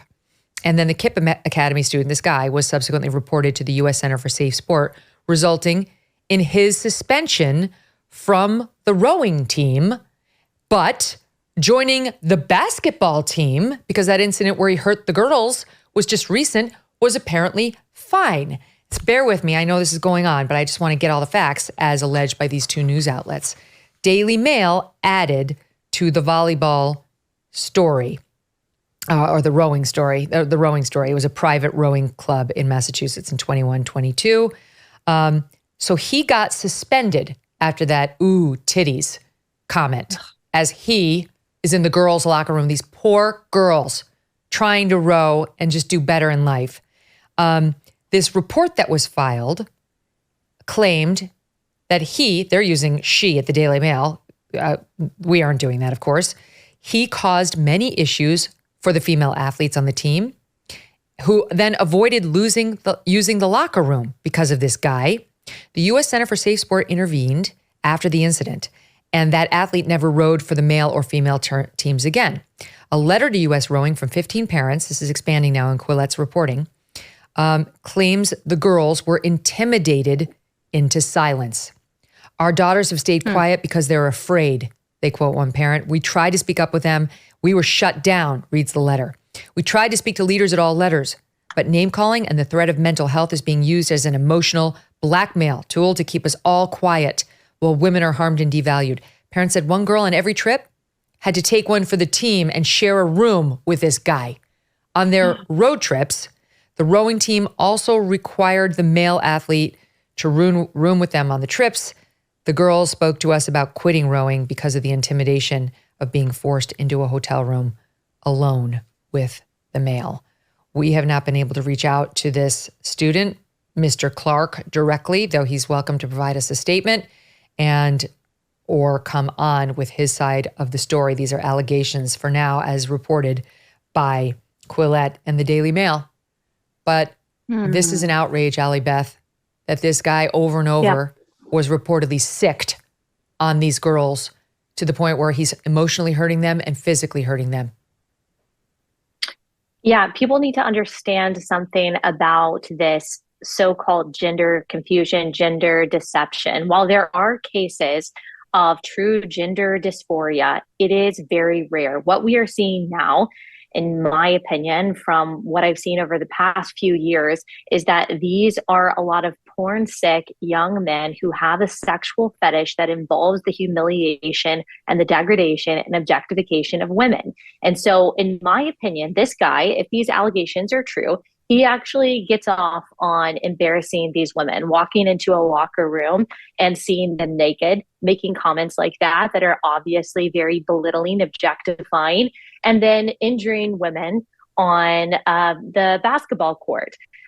Even a guy, just a normal guy who is attracted to women, is not doing something like that. He's not excited about the idea of hurting a woman. Your normal teenage guy doesn't want to compete against women on a basketball team because that would be embarrassing and belittling for him. And so this guy has a sexual perversion, in my opinion. And we have been so, especially as women and especially as Christian women, so empathy shamed into giving so much space and so much defense of these men in the name of trying to affirm them and comforting them in their confusion. They're not confused. These guys know that they're guys. They get off on humiliating women, and there should be zero empathy for that. I mean, to support your opinion, we don't know if this guy's an autogynephile, but there is an overwhelming number of them in the trans community who get off. They get sexually pleasured by dressing like women, and then they want to go parade themselves around women. And you tell me, Britt, what kind of trans person who's not an autogynephile walks in there and says, ooh, titties. Again, it's an accusation to which we don't have his response. Yeah, I was thinking on all of this, and the whole trans ideology is unsustainable because it's not real. There is no such thing as trans. There is no such thing as transgender. And I was thinking about how important words are in the world and how they almost act as the bodyguards of ideas. And as soon as you start conceding words and adopting a new language, you start adopting and embracing ideology, and it's hard to get out of that. So as I was reading this story, I thought, the word trans and the word gender, well, you can't trans sexes. There's no such thing. A man cannot become a woman. So we need to stop using the term trans. And then gender didn't come around until the 1950s with John Money, who was this corrupt, fraud, perverted doctor whose experimentation on these two Reimer boys ended up in an abject failure, and all his receipts were completely fraudulent. And the boys, both of them, ended up committing suicide. But he hailed it as a success, that you can actually force a child. His word was that children are plastic, and you can cause a child who is a boy to become a girl. And he played this out with these two Reimer brothers, and these boys ended up committing suicide, both of them. Just absolutely tragic. Both of them did? I knew the the one who he tried to say was a girl when he was really a boy. He killed himself with this. Oh my God. And there's a lot there, but both were death by suicide. So you look at where the word gender came from. Gender comes from that poison. So the word gender comes from John Money's perverted, disgusting, debased, chaotic mind. The word trans cannot be applied to sexes. You can't trans sexes. So therefore the word transgender is a made up lying word. It does not exist. There is no reason to use that word in our English language. And as soon as we start using that word and we're applying it to guys like this disgusting student who's a man playing against girls, we seed truth. And we're saying, okay, we'll adopt your language. It's a transgender playing on a team. No, it's not. It's a perverted, a perverted boy that has something very wrong with him mentally, who's being allowed in women's spaces. And this ideology is going to run its course. It's not sustainable, but so many girls are going to be hurt mentally and physically because of it. And I think one of the first steps is to stop using made up words. And one of the ones that we have to stop using is transgender. It does not exist. To be clear, that's Britt's opinion that he's mentally unwell. But this is, we've seen this over and over where someone just declares themselves trans, like we saw in the Planet Fitness thing, after doing something inappropriate. It's like this guy is naked in a Planet Fitness gym, parading around asking women to massage him and take a shower with him. And as he's getting arrested, I'm trans. It's like these people who are going to the women's prisons who are suddenly trans. But Allie Beth, the point on Britt's comment about language and how it matters.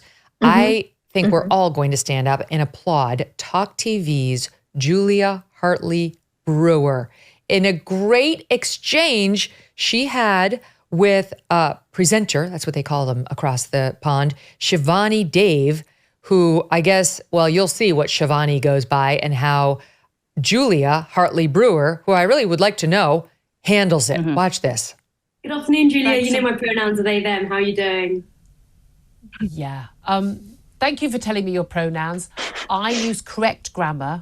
So the only thing I would need to refer you to to your face would be you. But I'm not being rude. You can choose your pronouns. You can choose what you want to call yourself, but you don't get to require me to use incorrect grammar and factually incorrect things. You're not a plural. You're a one person. And you're a female person, so I will use she and her. Thank you very much. Do what you like, I guess. Well, there you are. You didn't need to tell me then, did you? Maybe I'm just making sure people know in case they're watching and they want to refer to me respectfully. Is it disrespectful for me to use correct factual grammar? It's not incorrect or unfactual grammar to use singular they them pronouns for an individual. But we're here to talk about the cast review. Yeah, but you chose to bring it up. You chose to use the incorrect pronouns for me. I chose to use the correct pronouns for a single woman who is appearing on my show. God bless her. Allie Beth, you never see that. Oh my gosh. I love that so much. And I feel like that exchange was a lot more polite probably than how it would have been over here. Even the guest, I think that she actually was a little shocked that the host pushed back on her at all and did so in such like an insistent and polite way. I loved that. I loved that she tried to declare her pronouns right off the bat and the host was just like, nah, I'm not going there. Good for her. Not having it. I know. We need a lot more just like it. And, she understood too, the guest was polite, but she's right. The presenter was right that the guest raised it. If you're not trying to make me say it, then why raise they, them when I've introduced you as a she or as a her? She was trying to force it. She was trying to scold her as not appropriate, as potentially bigoted. And Britt, our hopefully soon to be friend, Talk TV's Julia Hartley Brewer, was on to her.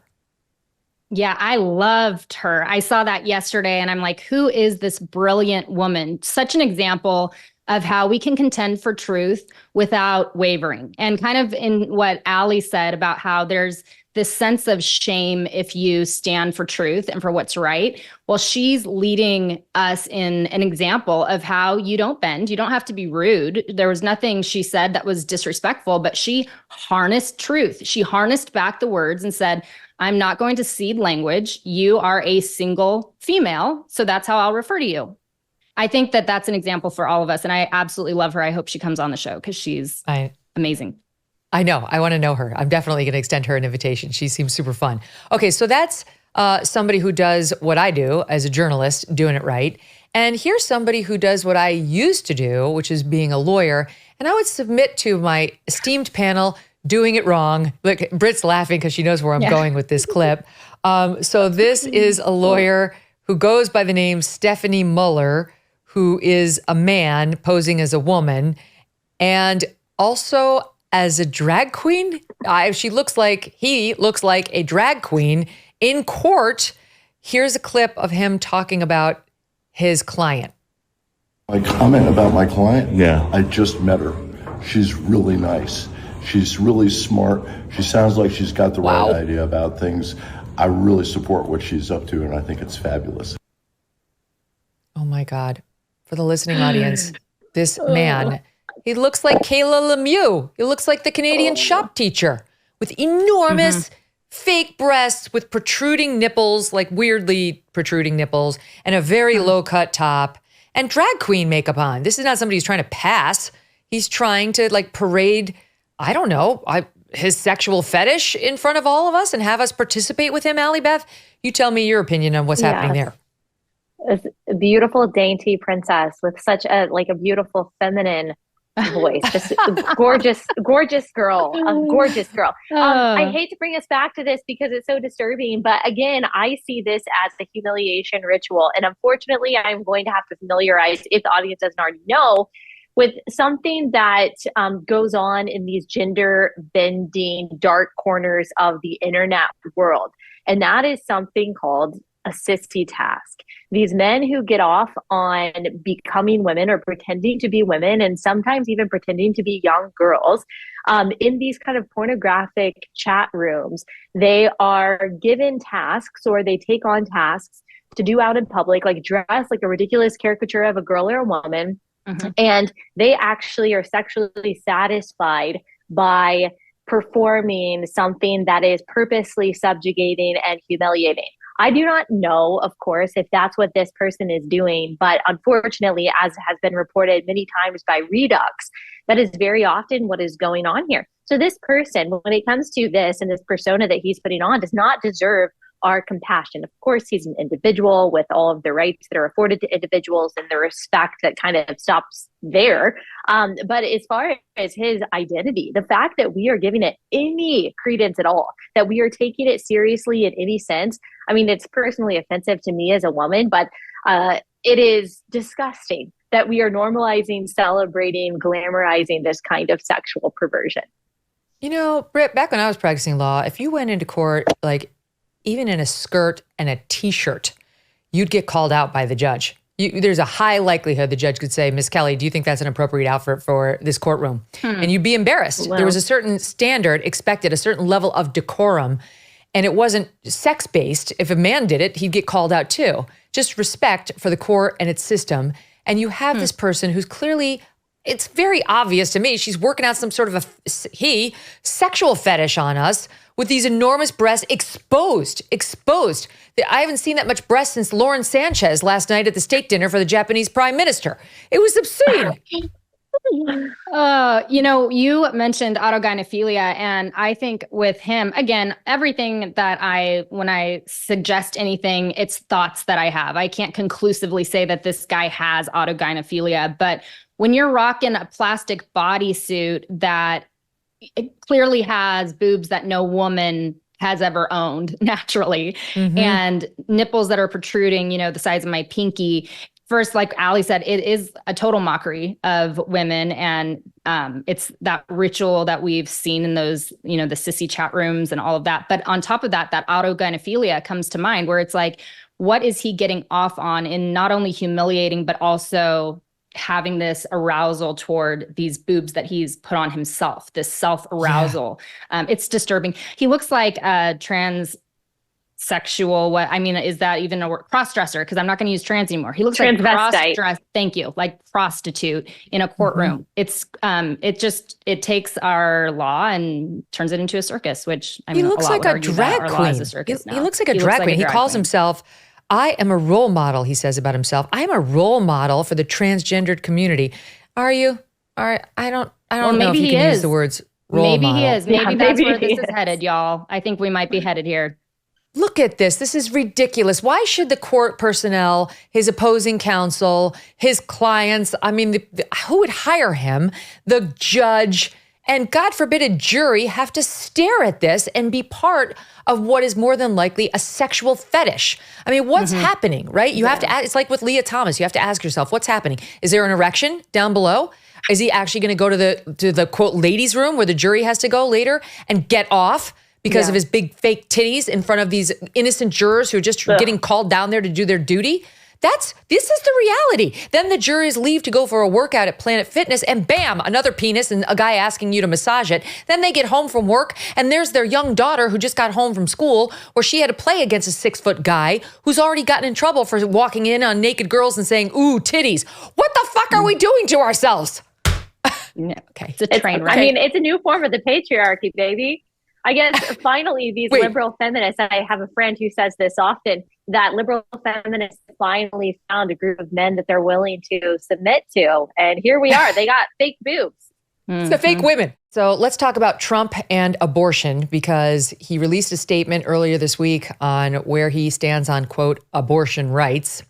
Then we saw this Arizona high court decision saying this law from 1864 is resumed, that it stands, and therefore only abortions necessary to preserve the life of the mother should be allowed. And then Trump weighed in on that. Here he is weighing in on Arizona in SOT 44. Mr. President, did Arizona go too far? Yeah, they did, and that'll be straightened out. And as you know, it's all about states' rights. That'll be straightened out. And I'm sure that the governor and everybody else are going to bring it back into reason, and that will be taken care of, I think, very quickly. Allie Beth, what do you make of that? Yeah, I wasn't a huge fan of Trump's statements on abortion. I understand from a pragmatic political position why he kind of has to moderate on it. And, I feel like he probably personally is a moderate on abortion, and that is a position to take. However, of course, those of us over here who are, ardent pro-life evangelical Christians, I just don't agree, because there is no difference in a baby that's conceived by rape or by incest and a baby that's not. And I'm looking at it from that perspective, from the human rights of the child. And because killing an innocent person is wrong in all cases, then I'm against abortion in all cases. I get it. And I still think that he is a better alternative to Joe Biden, who says abortion through all 9 months, subsidized by the taxpayer with no apology. So if I have to pick one, the choice is obvious, but of course that doesn't reflect my position on abortion. And if he truly means, okay, states' rights, leave it up to states' rights. First, I would say there have been past human rights atrocities that we've justified by states' rights. But if he really means that, then butt out of it, butt out of Arizona, butt out of Alabama, allow their legislature to do what they need to do according to the will of the people that elected them. I've always said, because I've been, asking presidential candidates questions about abortion for a long time in particular. And I've always said that position that you just took is really the only truly consistent one on life. Like, if you're pro-life, why would you be for rape and incest exceptions? Like, if you believe abortion is murder, why would you murder an innocent baby who was conceived through a terrible way, but through no fault of his own? There are a lot of people who have been born to mothers who chose to have the baby anyway. Like, you're basically telling them there's something wrong with you. There's something sort of evil. Your existence shouldn't have happened. That makes perfect sense to me. You're giving the death penalty to the baby rather than the rapist. Yeah. Yeah. So I understand that. But Trump was very much like, no, even in a statement the other day, Britt, which I know you had some criticisms of too. He was like, absolutely, we always have to have rape and incest, always those exceptions, and kind of was more pragmatic about where the Republican Party needs to stand now that Roe has fallen on these. Yes, he's saying states' rights, but that gives the green light, and you could argue a lack of leadership on, the way forward when it comes to life. Mm-hmm. Yeah, I was super disappointed with and I made that clear. I was very disappointed with his forward position on his, stance on abortion. And even where I struggle is I get the moderate view. I am passionately for the abolition of slavery or for the abolition of abortion nationwide. And also that does slavery. tie into the abolition. Yeah. Both of them. It does. And it totally ties in. And the 14th Amendment is the tie. You cannot say that people are from God given the inalienable right to life, and it can't be deprived by any state, and then say, except for those people. The 14th Amendment says, no, you can't say that. And you also can't say that states get to decide which people are worthy for the right to life. This is a federal protected right that comes from God, and it's not given by government. And I wish he would have leaned into that. He didn't. And I get, the political playbook and how you have to kind of try to straddle the fence. I don't like it. But there's a difference between my personal convictions and looking at who we have on the table in front of us, who are the politicians. I was just at a night with RFK Jr. a few nights ago, and he made it very clear that he is for a woman's right to choose with her doctor, free of any government interference. That's his position. So you have that. You have Biden, and Allie just covered Biden's position, which is diabolical. And then you have Trump, who, on this, I think it was lame duck. I didn't like it. But I look at it as the dogs we have in the fight, and which one are we going to be able to leash and bring under submission? And I think Trump on abortion is the one that we are most able to leash and bring into the conservative aisle.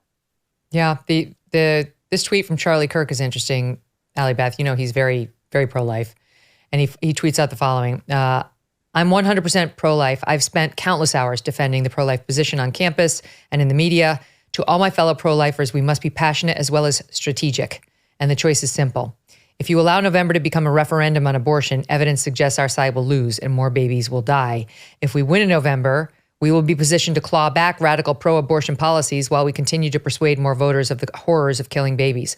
Win and we can save lives, lose, and even more will die. What do you make of the pragmatic reality that if Trump starts going out and saying, what we've been saying here, right, about the life issue, he's almost ensuring a loss and a Joe Biden victory, who is not going to legislate the way the pro-life side wants. So it's like, you've got to be smart about how to win elections. Mm-hmm. I of course understand that argument. My question is, who is going to vote for Trump because of this issue that is like on the fence? I'm thinking of that, I don't know, suburban mom who is pro-choice. Like, is she really pro-Trump in other ways? Like, is this going to attract that woman? Which specific demographic, which specific voter is he going for here? I just don't. Is it the Nikki Haley voter? There is.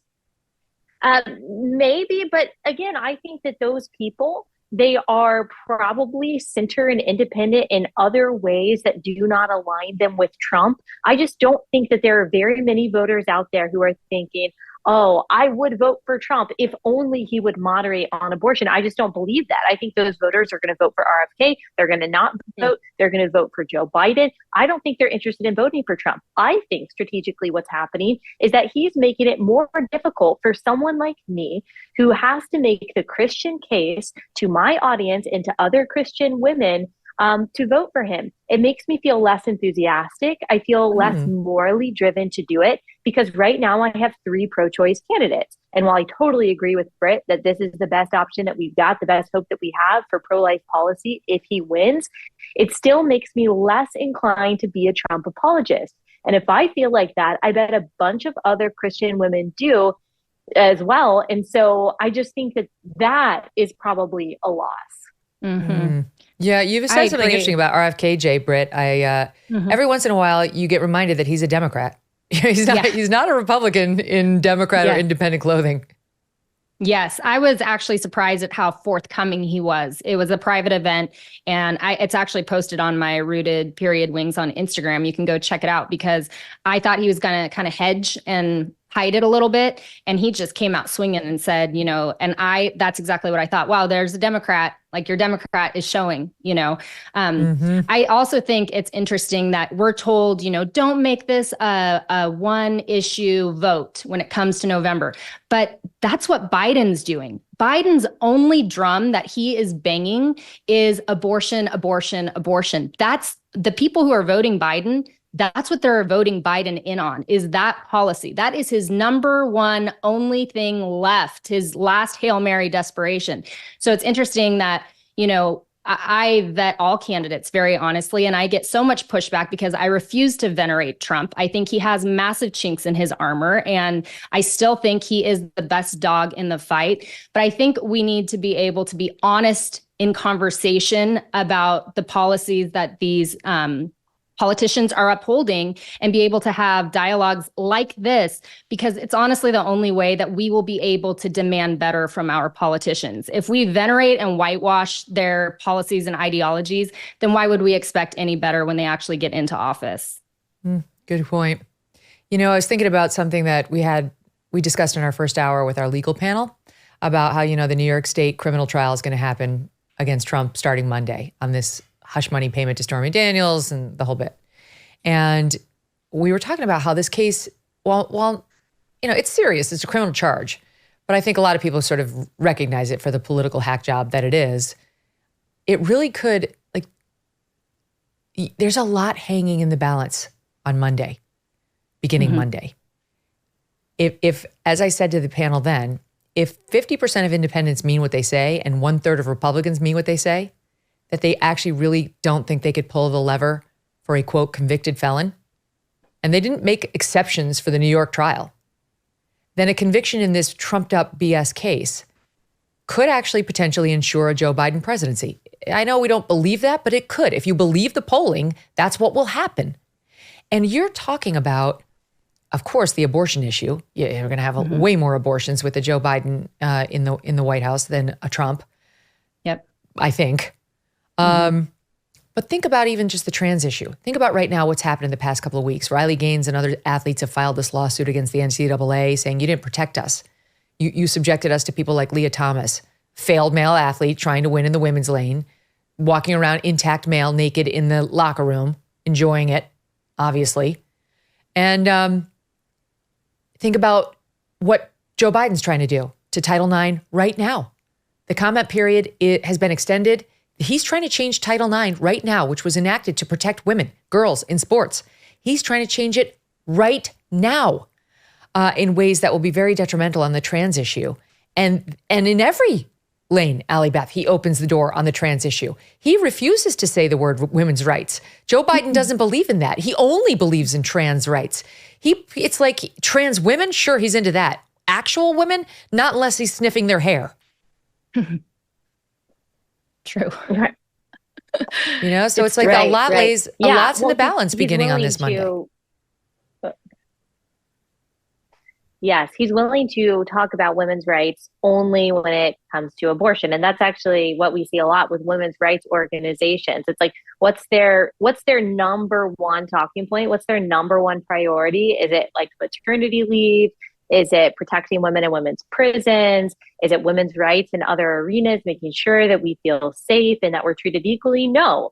Their number one issue is to ensure that women can get an abortion through all 9 months of pregnancy. Their number two issue is that men who identify as women can go into women's locker rooms and play on women's sports teams. And so the same thing with Joe Biden. Of course, as a devout Catholic, he had to comment, or the White House had to comment on what the Pope just said about the dangers of gender ideology and the evil of so-called sex switching.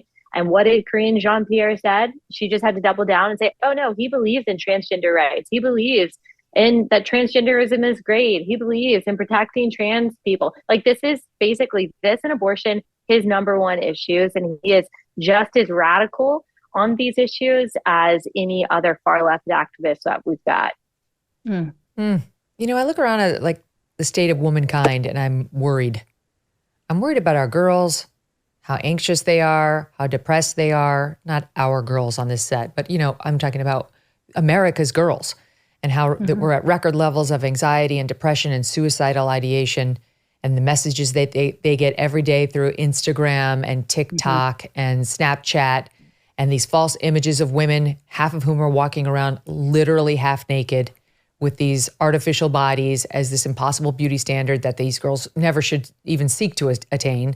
Never mind try to, with the surgeries, the enormous this, the tiny that, all combined. And we're medicalizing them. And I saw, Allie Beth, you did something on this in your show recently, but we are now, we do it with boys too, but we're basically starting to treat these girls as like the hysterics from, like the 40s, where if you had any sort of natural human emotions, you were soon to be shipped off to the asylum, right? Like the husband would have you shipped off or heavily medicated. And it's like, it's happening again. So can you talk about the interview you did on a recent podcast on this, Allie Beth? Because I thought this is a good topic. Yeah. Yeah, we've done quite a few episodes on this recently. I've had a psychologist on the show to talk about this, just the medicalizing of normal behavior, especially in children. So with boys, very often they are given the diagnosis of ADHD. I'm not saying that that's always inaccurate, but sometimes boys are just rambunctious and they don't want to be seated for 8 hours a day. And so you medicalize them to tame them, to make sure that they can sit there basically like zombies. And for young girls, especially teen girls who are hormonal, emotional, and moody, very often they are placed on birth control, which makes it worse. And then they're placed on some kind of SSRI. And rather than just being told, hey, it's normal to be sad, it's normal to be worried, they are told, no, you are depressed, no, you have anxiety, no, you have these kind of pathologies that we have to medicate. And they are not told that this can radically transform your personality. This can change your ability to pay attention, to feel joy, to feel real sadness. It just kind of numbs you. And I'm not saying that medication should be condemned in all cases. I'm not saying that at all.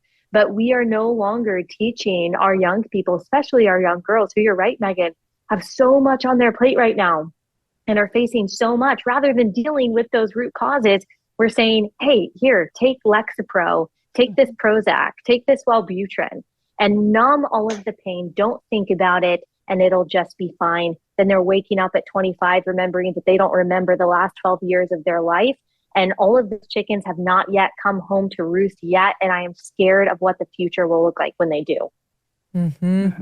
I will say a word in defense of birth control. I was on it for basically my entire, reproductive years, which I'm still technically in, but it's not happening. I have no fallopian tube, so for one thing. Also, I'm now as old as Methuselah. In any event, I liked being on the birth control. I was not one of those people who had any emotional response to it, and I loved it for, among other reasons. You can have safe sex and you can control your family planning, but it also really helped with my skin. And I had acne, pretty much through my 40s, and it really helped me. So I know there's some pushback in some corners on birth control, but I am a big fan. But to the point of like the SSRIs, Britt, and how overprescribed they are now, especially to these young girls, I am with Allie Beth. I have real concerns about medicalizing emotions and also wallowing in any sadness or trauma. The older I get, the more I really feel like compartmentalization works. The solution is not to get mired in the bad things that have happened to you. As much as you can kind of go Presbyterian and shove it down. Sorry, Doug, he's Presbyterian.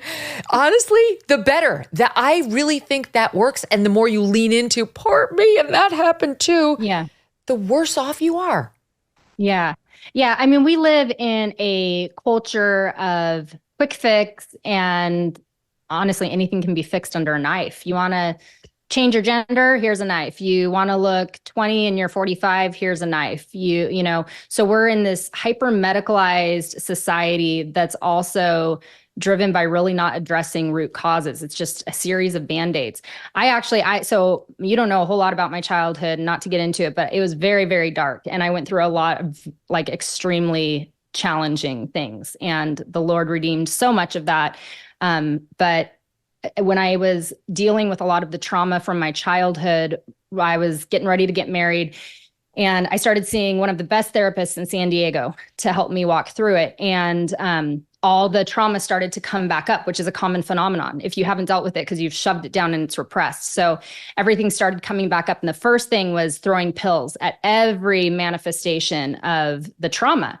And I ended up on so many medications, and you know, it numbed me. I was on so many mental and physical numbers that I just felt like I was in this haze. And I was doing a lot of acting in Hollywood at the time. And I just remember like popping pills just to get through auditions, and then having panic attacks set in. And then there was a pill for that. You know, there was always a fixed pill, but it was never getting to the real root. And even with this amazing therapist, it was just toss pills at me. So then when I got married and we wanted to start having a family, I was like, I have to get off all this medication. And it was probably one of the most difficult and challenging seasons of my life that no one prepared me for, was to get off all the medication. It's the physical taxation on your body that takes, and the mental turmoil to get off of all these controlling drugs that have numbed you for so long. So for all these girls who are just being thrown medicine right now, it's like, that's not a long-term game plan. And eventually they're going to hit a point where they're going to want to get off of that.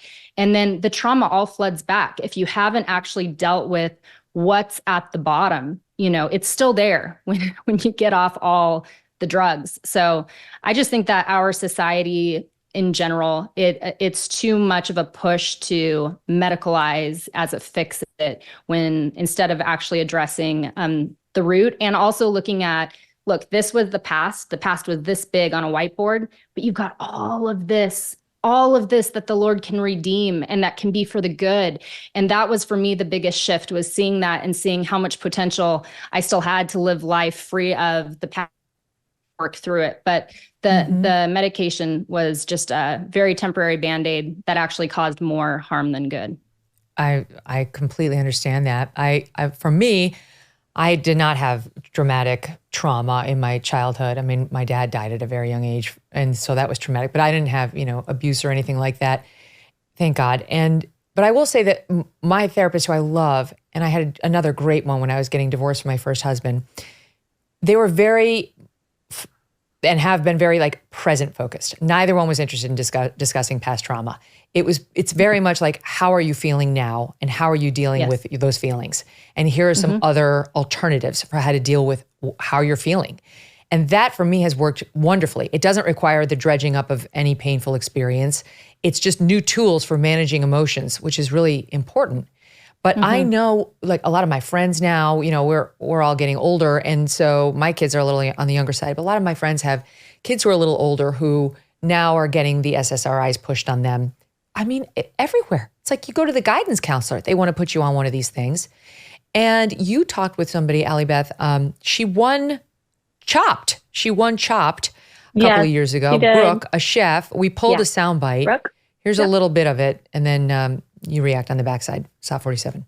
I had spent the better part of my 20s in New York City. I was objectively miserable. I was really depressed. I was having a lot of suicidal ideation. I had no emotion to anything.